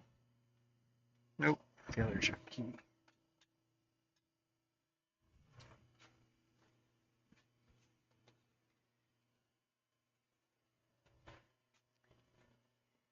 Smaller check, smaller key. We'll get rid of our 2-inch. This 1-inch is really small.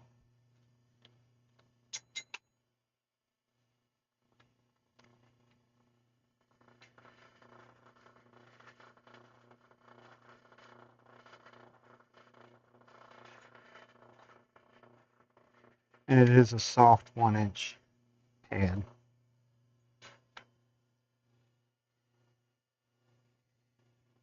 And we have the corresponding grits, just like I would with the bigger pad, with just a little 1-inch pad.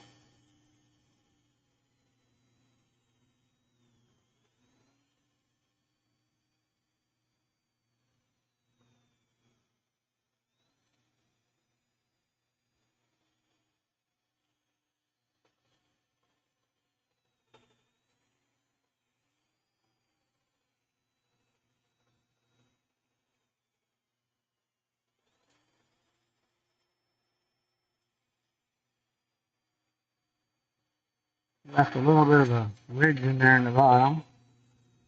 I don't like to see that.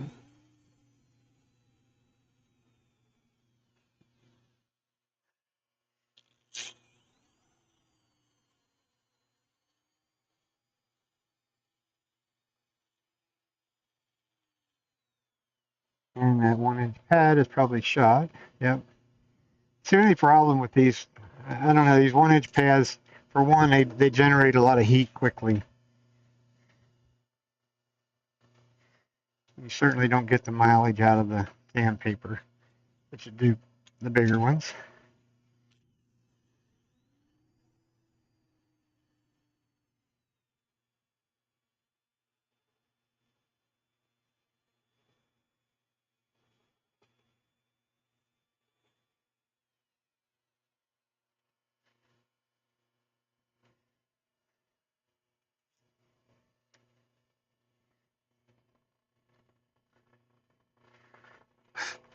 Don't knock them on the floor.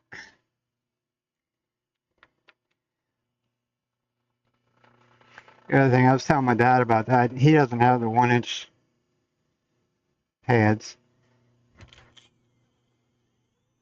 I didn't quite get around to it today. I'm making one of these. You can make these yourself probably just as easily as you can buy them.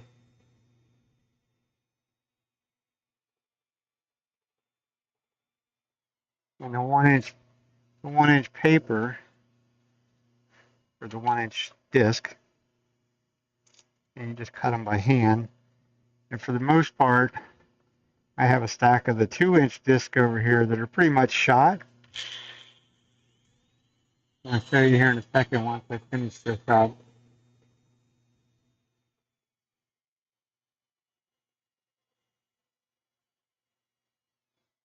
Because when you're using 2-inch or even 3-inch pad or 3-inch discs, you really don't use the center part of the disc. A 3-inch disc aren't as bad because a lot of times you're doing a bigger area that you use the center up.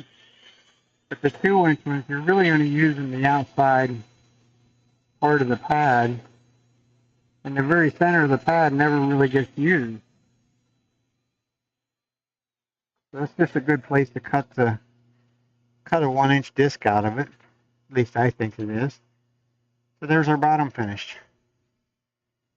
And I should have, still can, and putting our lines in there.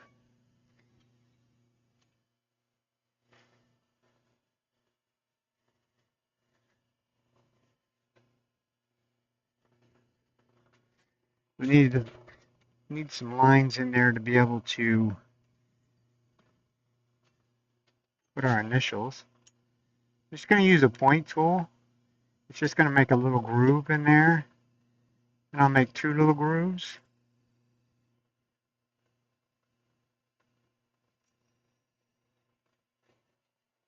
Gives me a place to put the kind of wood it is, whatever else you may want to put in there. I just put my initials. I will put the type of wood and my initials in there. Last little bit that we just did. This would be the random orbit sanding. This is only 600 grit. I will use 800 when I'm done. It just gets rid of the radial scratches. As well as I'm going to go up here and I'm going to hit all these little edges that are razor blade sharp.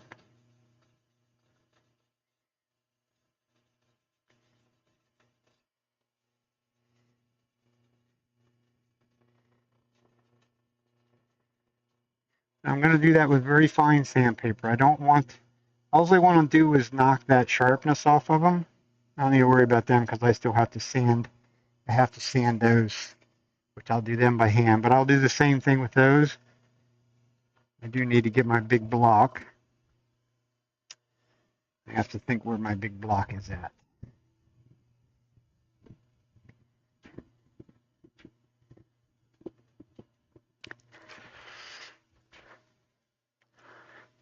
Uh, 5-inch disc should work.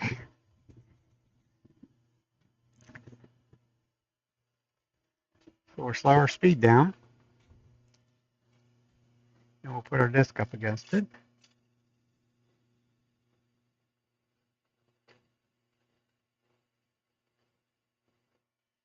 And that should have given us some real nice flat spots. Sort of made these a little bit, since we played around so much, now they're not so much of a point anymore.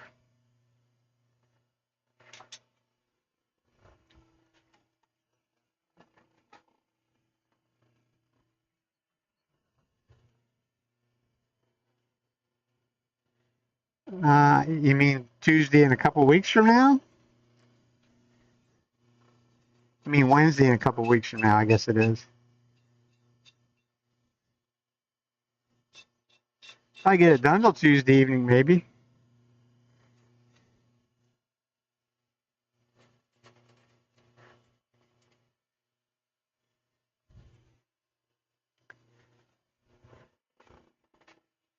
I should get the other block sander.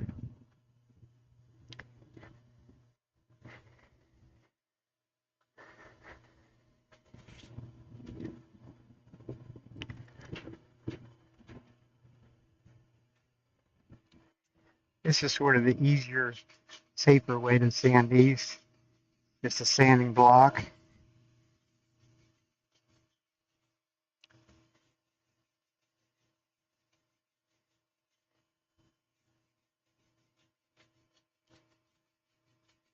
You get the majority of the big hairy scratches from the bandsaw.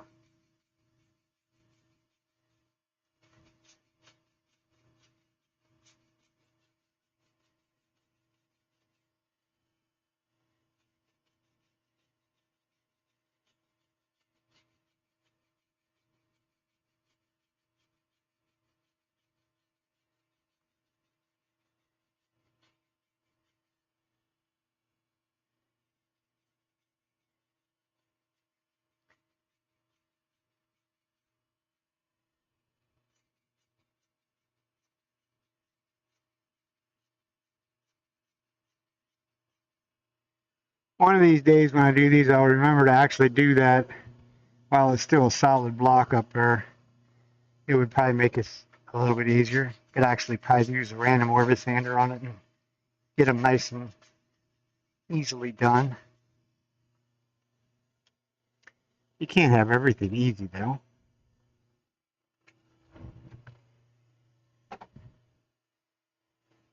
So I think we're complete. A little bit of hand sanding from there so we can release the vacuum, because I no longer have a center point or a center point back here to be able to put it. But that's the box part. What time is it? 20 after 8. I guess we could do the lid is usually not as difficult. Keyword, usually.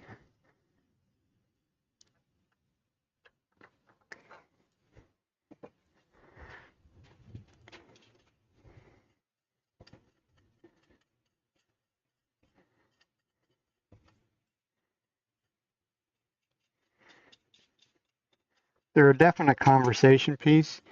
I put these out on Instagram or whatever. I will get questions as to whether this is two pieces of wood. That's the typical questions. A lot of times I will actually burn a line in between them, and that really gets somebody, that catches their eye, put it that way. So that part is actually for the, well, and I gotta finish sanding those flats up there, and then that will be ready for finish. And got a giant sized piece of wood for a little piece that I need, but it is curly maple. But what we do need is a dimension. We do need to have it over where somebody could actually see. I'll tell you what, yeah, there we go. These are a little challenging to actually get the measurement for them.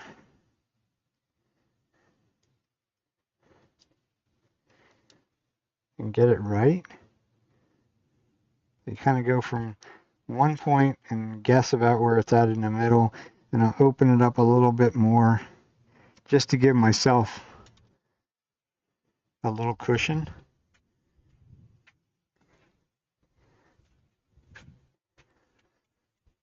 This we will go between centers to start, which is how we pretty much do most everything.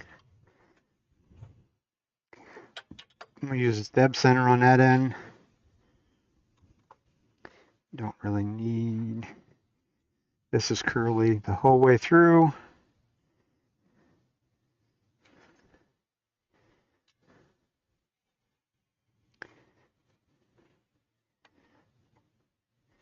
I'll put my chuck key away before I lose it.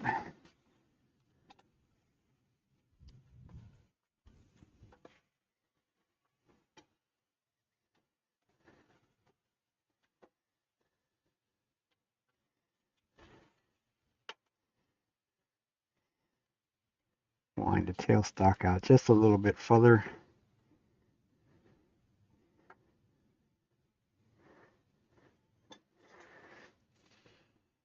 Yeah, that piece of wood's not very, we will make it flat. It doesn't necessarily matter.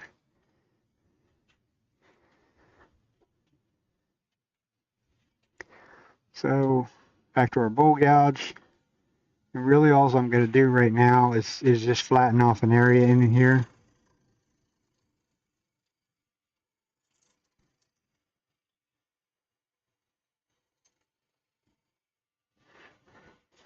And we'll get a place to put a tenant. I'll cheat and I use the live center. That's too big of a tenant really for what I need. So I will go inside of that a little bit. Clean out a little area. I'll go back to my parting tool that is ground at the angle that I need for the dovetail jaws.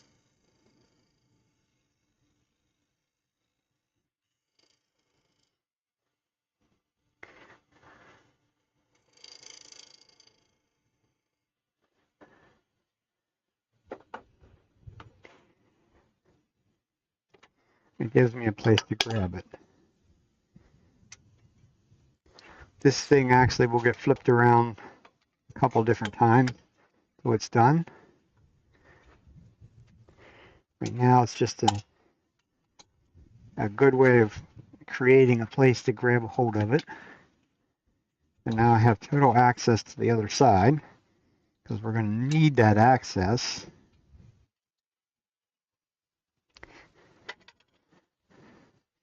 This is also actually, you watch me do bowls, a lot of the times I do bowls pretty much the same way. I'll create a tenant. I figure out, this curly stuff is actually hard to figure out which way the grain is actually running. That's end grain. I'm going to put it in the chuck, up and down, get the right chuck key. That tenant is way, actually considerably too big for that chuck. Doesn't give you as good of a grasp as what it would as if it was a perfect circle. But it's good enough for what we're doing here. We're not removing tons of material. We're going to flatten out this face a little bit.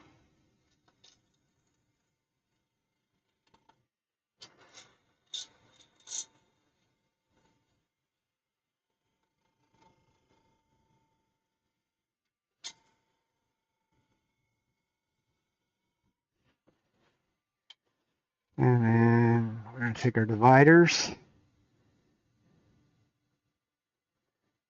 And we're going to guess where center's at. So out about there. Like I say, we definitely were overkilling a piece of wood. But it was just an offcut that was laying here that I was going to try and do something else with it, but we need a lid for our piece.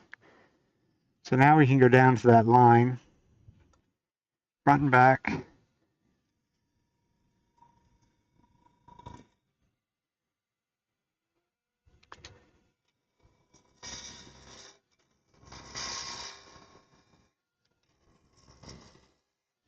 I won't go the whole way through from one side to the other.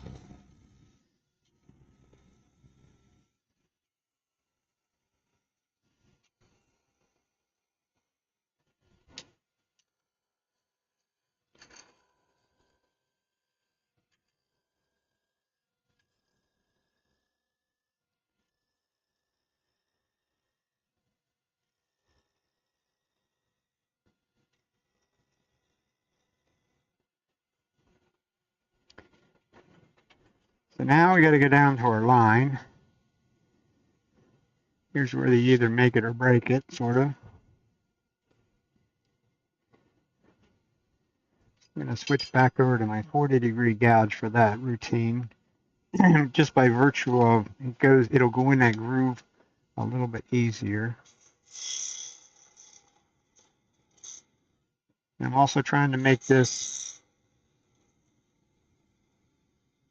sort of parallel.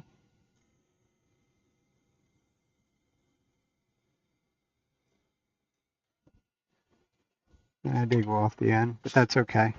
That's the top, which most of that will go away. So now we get to try, well, now we got to get this to fit. Not quite there.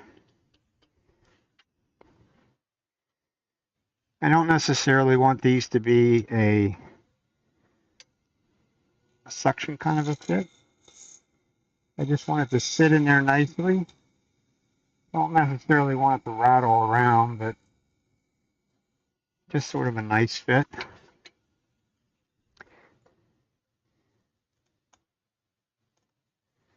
Like that.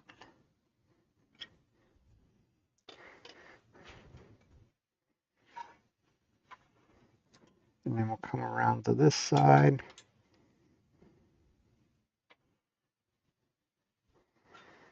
We'll get our parting tool.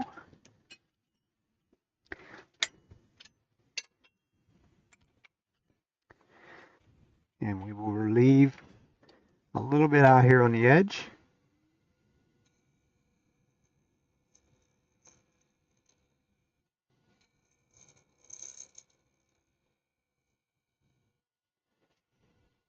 Creating like a little extra place for it to sit on. And I'm going to taper that considerably in there on that inside edge part.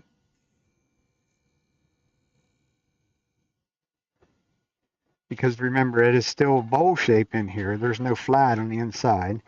I just want it to sit down in there. That way it sits in there and it doesn't rattle. That's what I was after for that, with that part. Now we need a place for that to sit. Imagine that we can actually see the center. So it needs to be, I think, 1 7/8. No, that's wrong. 1/2 inch 7/8. That would be about right. 15/16. I think. Because now what we'll do is we'll create a little recess in there. This is one of the few places that I use a recess.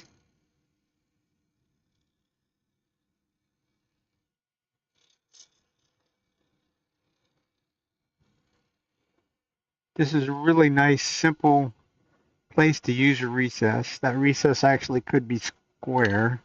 Would look actually look better if it was square. And we can put a bead in there. And about that size, that'll work. So if we put a bead in there,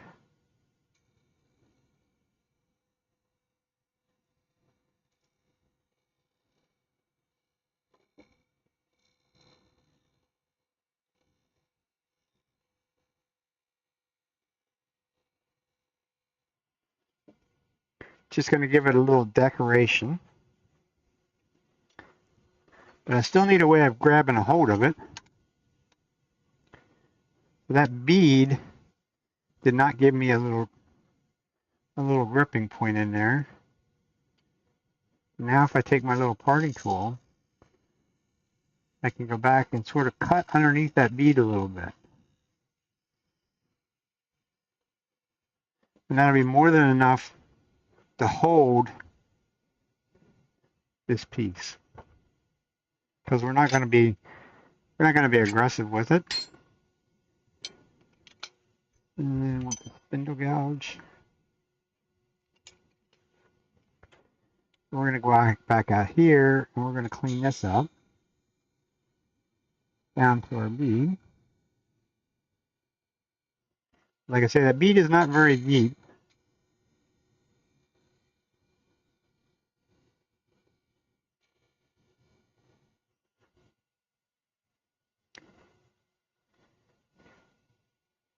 Now,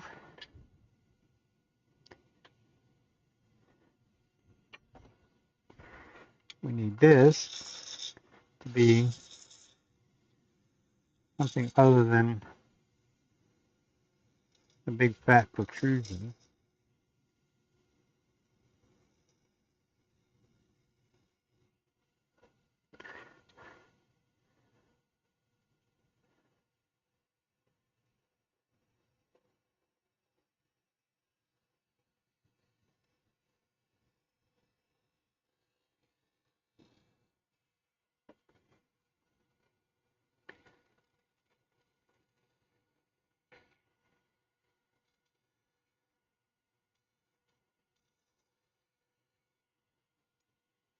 It's sort of another bit of visual interest on the inside of a lid.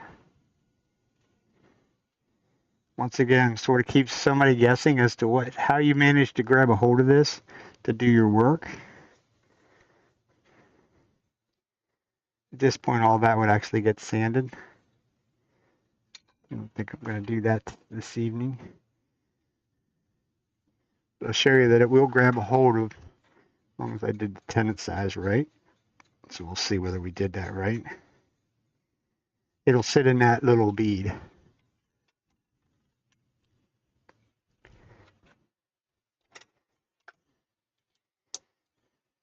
If my short little memory is correct. And it is. So that 1.7/8 is like a perfect circle in there. It could be just a shade bit bigger. But that's how I will hold that. And we can shape the outside, some of the outside of it. I still need to leave an area, a way to grip this. I could use the vacuum and grab a hold of that too.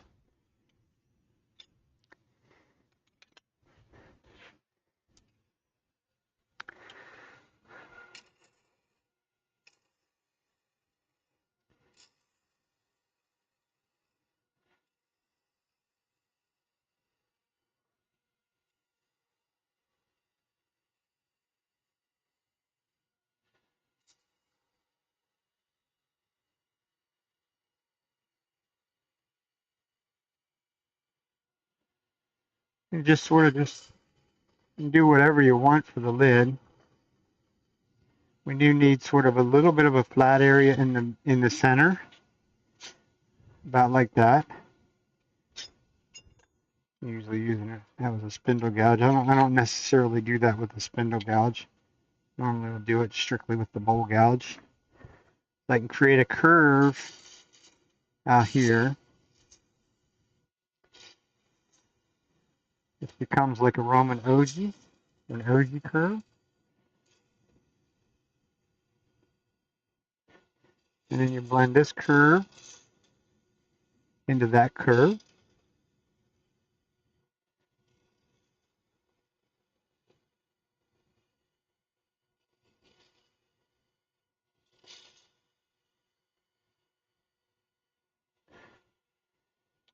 And that looks a little fat.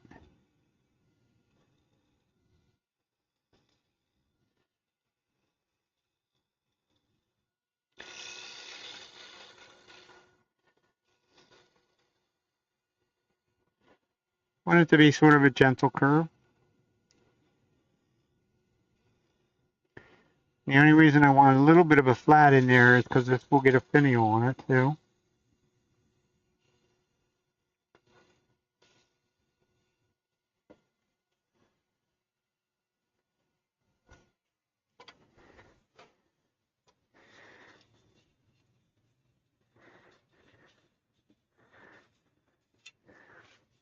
Certainly isn't a spectacular kind of a cut that I did on there.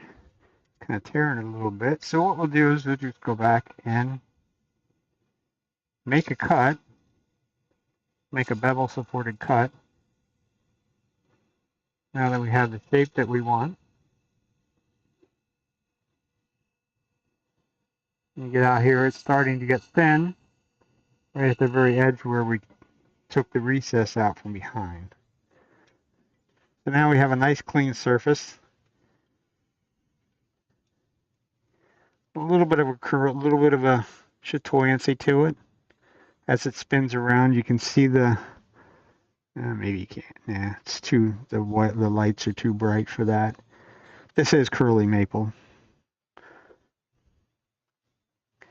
There's one other thing that I needed to do, because we will have to drill a hole in the center eventually, is to mark that center with a parting tool. Just the tip of the parting tool.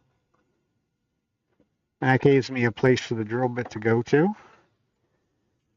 It won't be like a 1/4 of an inch hole, but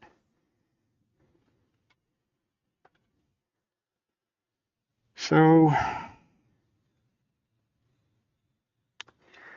give it a sand.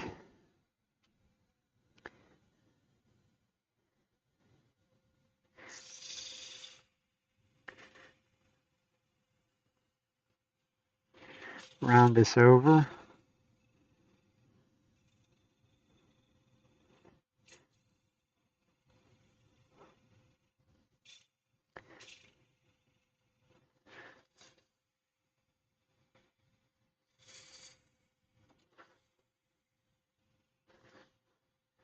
And we could power sand that too.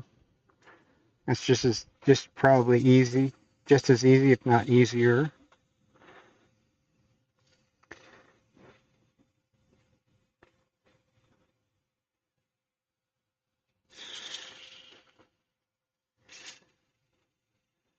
I'm going a little bit too fast.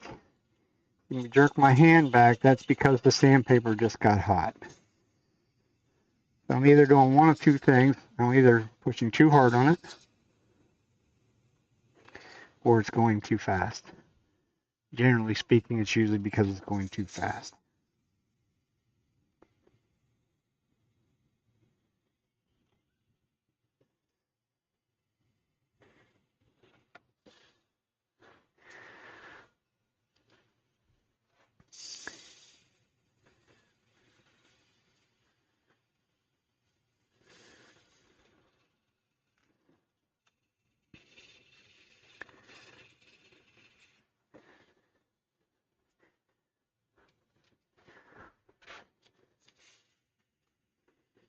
But when I do sand by hand like this, I will go the whole way up to 800 grit, just because the scratches are all in a uniform pattern across that.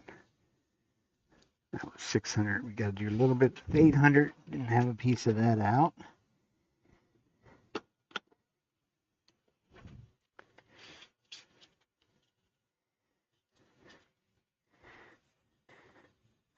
I'll sand with it running, and then we'll stop and wipe it off. And then we'll do little circles, basically like a random orbit sander. This is what they're doing. They're doing circles, overlapping circles. And that will eliminate any of the radial scratches that I put in. And give you a superb finish in a very, very short period of time. Very little bit of time.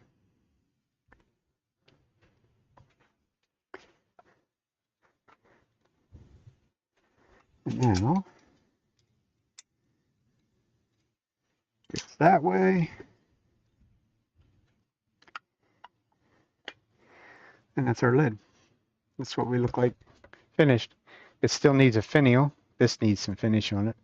Matter of fact, we'll just go ahead. Now we know that it's right. Could probably even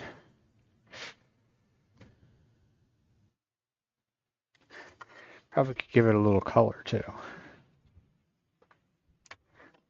That might make it even more visually interesting if it has a little color.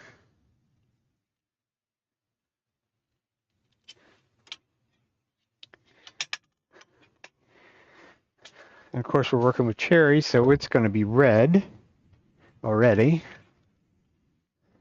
So that's probably what we'll just up and dye the top red.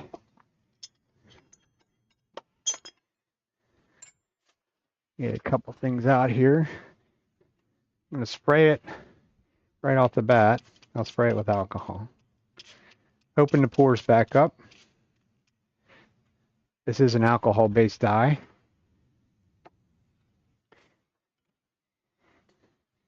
Get a couple paper towels out. I have to go get a pair of gloves. Let the alcohol dry off a little bit.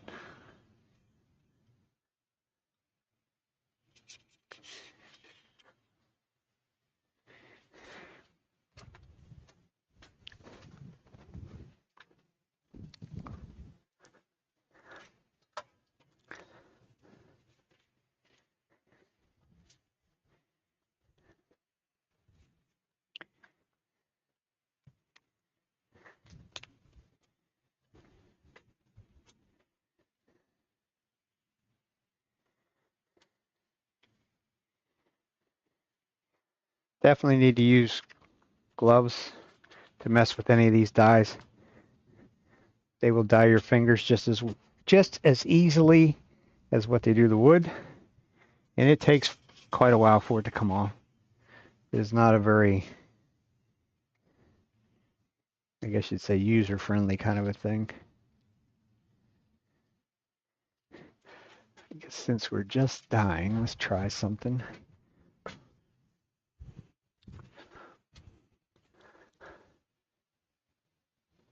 Yeah, let's go right straight from there.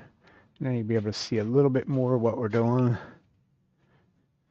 Still, maple, the light colored woods are not friendly to the cameras. Not at all.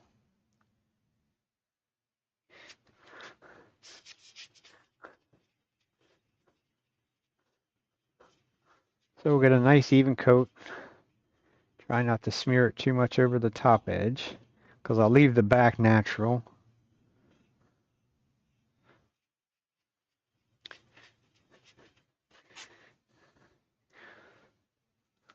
So that'll give it a little bit of a shimmer to it.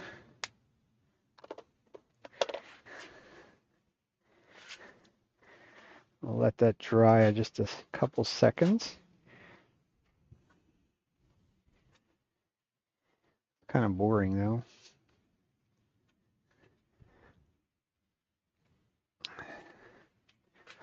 Like I say, it is alcohol based. So if I take some alcohol on my paper towel and rub over some places, number one, this stuff has a little bit of shellac in it. So really I'm after is to wipe off some of the shellac.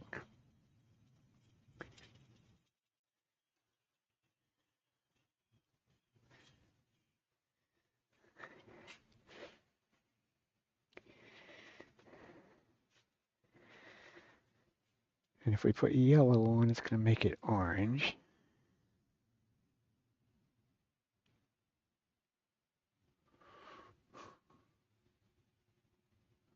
I should have did it the other way around. I should have, if I thought about it a little bit harder, I would have, before I sanded it that far, I would have started the dyeing then, and I could have dyed it black. But you can see as it's drying, these streaks going out across here are much lighter than the outside part over here.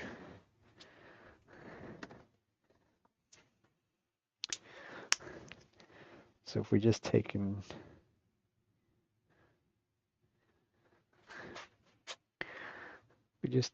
put some little splotches of black in there.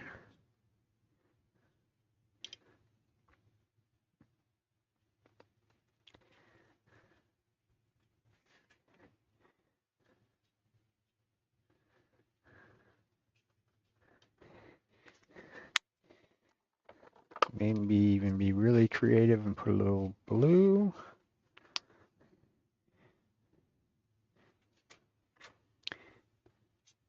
Of course, the blue is going to turn purple, I guess, in this case.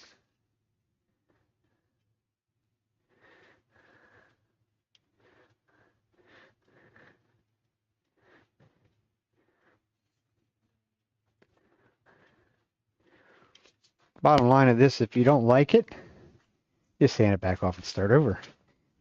Or cut it back off and start over. Done that many, many, many times. But now I'm going to make them all blend together, I hope. I'll put a bunch of alcohol on it. I'll sort of, that's not going to cooperate tonight. It's supposed to smear together. Evidently, I'm too slow tonight because it's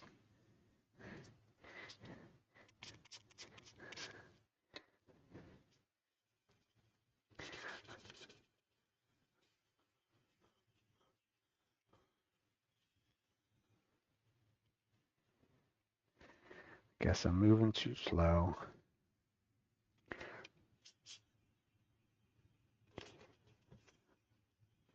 Black is very overpowering, for one.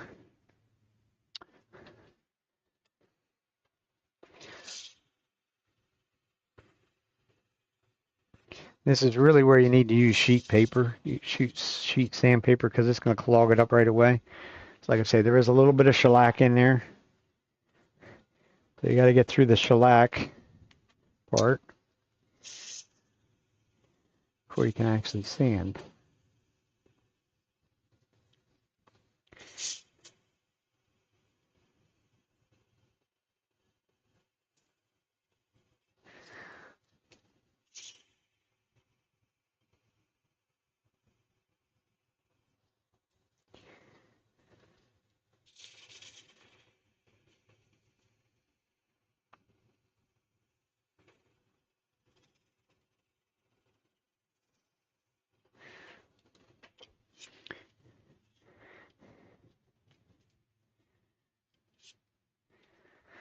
Black is very overpowering.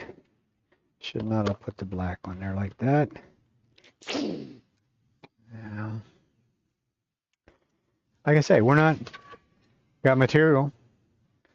We'll just make another little cut.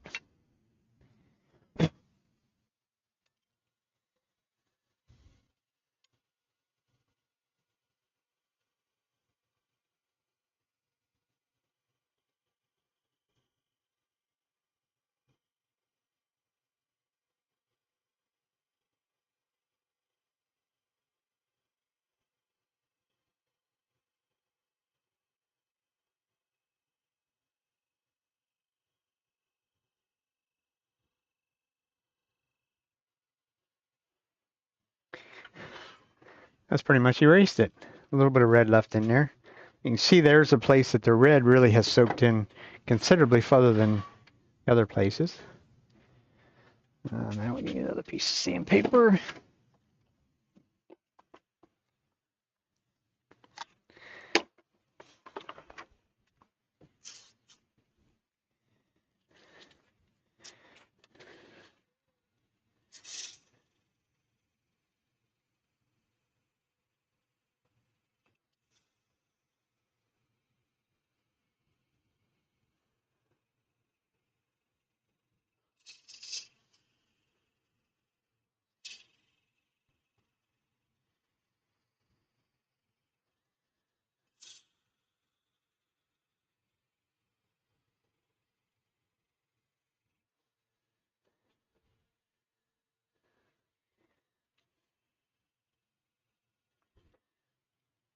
So now we're pretty much back to a clean surface.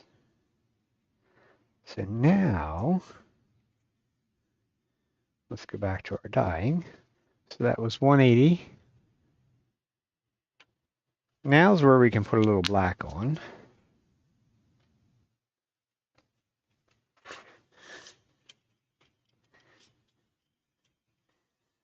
I'm not going to saturate it by any means.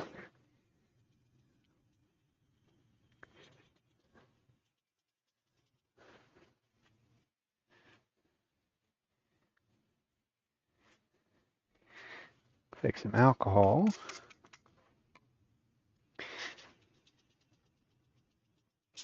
Get rid of our shellac and get rid of some of the black.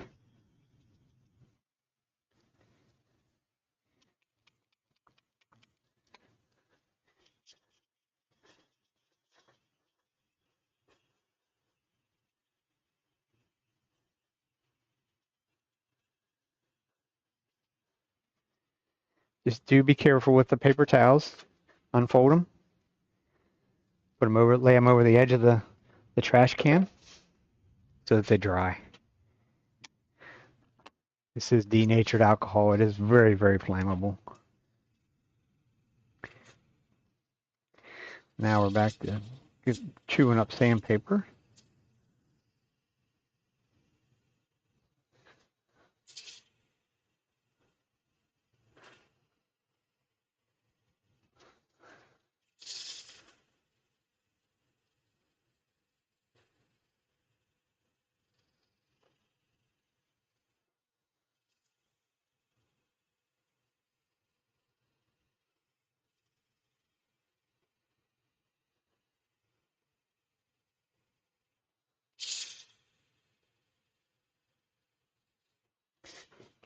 Should actually be better probably if I would actually wait for wait for it to dry too. Not quite far enough. I want to get a little bit deeper into the black areas. You just sort of want a hint of the black. I probably should have used the other black that I have, which is just a trans-tint dye and alcohol. It has no shellac in it at all, and it's not quite as dark black as what this is.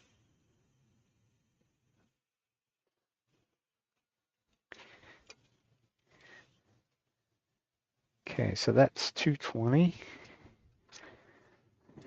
Now we'll go 320.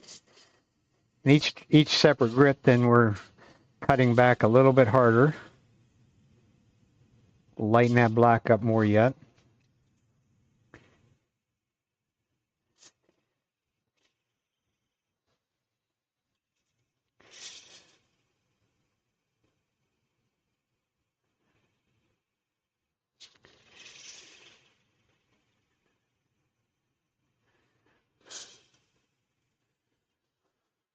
Probably now, if we wanted to, we could actually go back and power sand.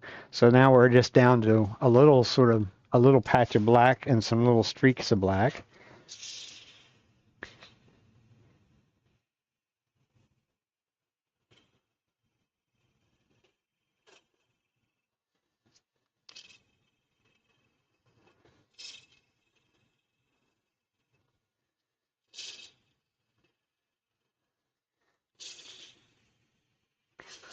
This is where you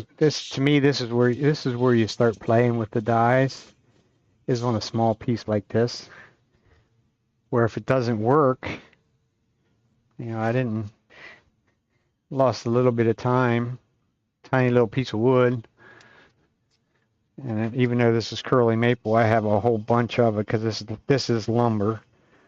It's not something that started out its life as 2-inch thick material. This is 7/8 of an inch thick to start with.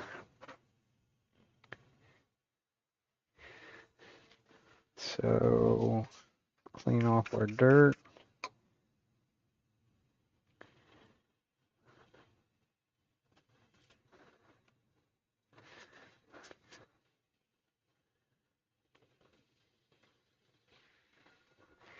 As well as it cleaned up some more of the black.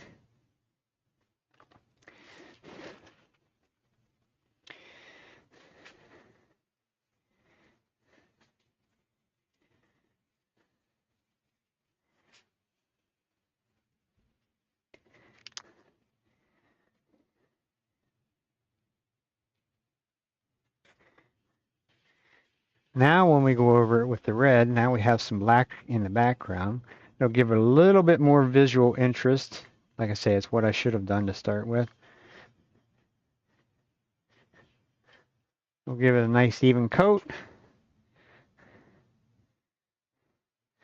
And it'll show a little bit more of the chatoyancy of the curliness.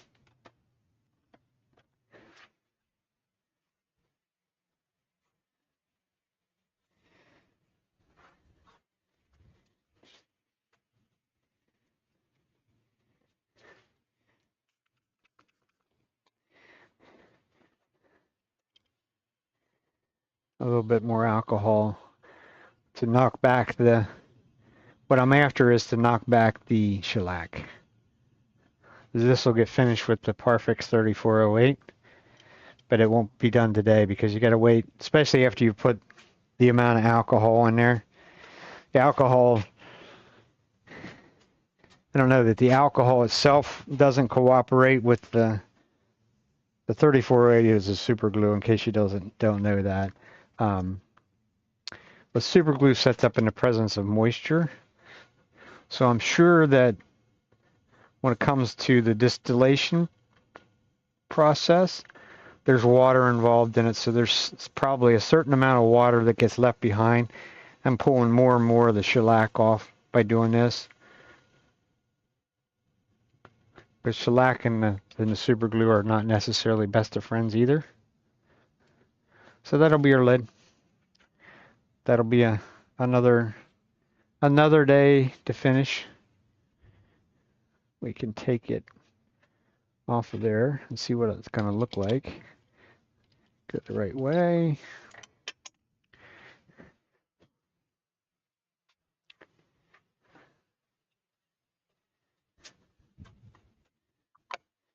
So that'll give it a little bit of a, yeah, how about that way? A little bit of a visual interest. Something different. This cherry does not turn very dark. It'll get sort of dark, but not super dark.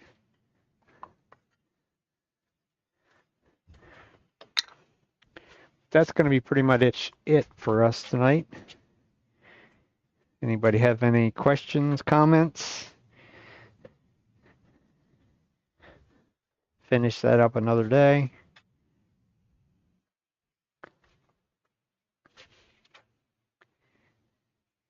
Because once that lid dries, I could leave it on there actually. Yeah, let's go.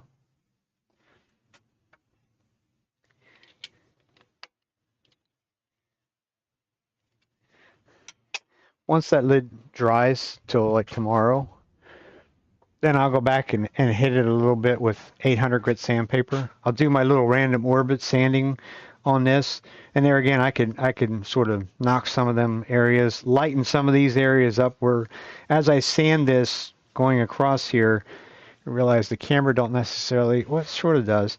You see these areas like up in here that's lighter, that really didn't accept the dye very well. That's the curly part, which is much harder. So it doesn't absorb as much. So if I lightly sand that tomorrow or another day this week, then those lines will become more pronounced than what they are right now. Like I say, for me, the dyeing is not necessarily an exacting science for me. I don't necessarily have the knack for the dyeing. I can do it on something that's really super curly. This one has a pretty good amount of curl to it, but there's lots of other ones out there that would have a whole lot more curliness to them. But it's going to be it for me. This was broadcast on YouTube as well as Twitch. If you watched it on YouTube, if you could be so kind as to hit that subscribe button, that would be wonderful. We're trying to get that that part of the channel to grow. Otherwise, I'm generally here Sunday evenings around 6 or 6:30 in the evening Eastern time till about 9 o'clock, something like that, which is what time it is now. But you all have a good week, and we'll see you back next Sunday evening. And we will end the YouTube one. So I got to do them in two different things.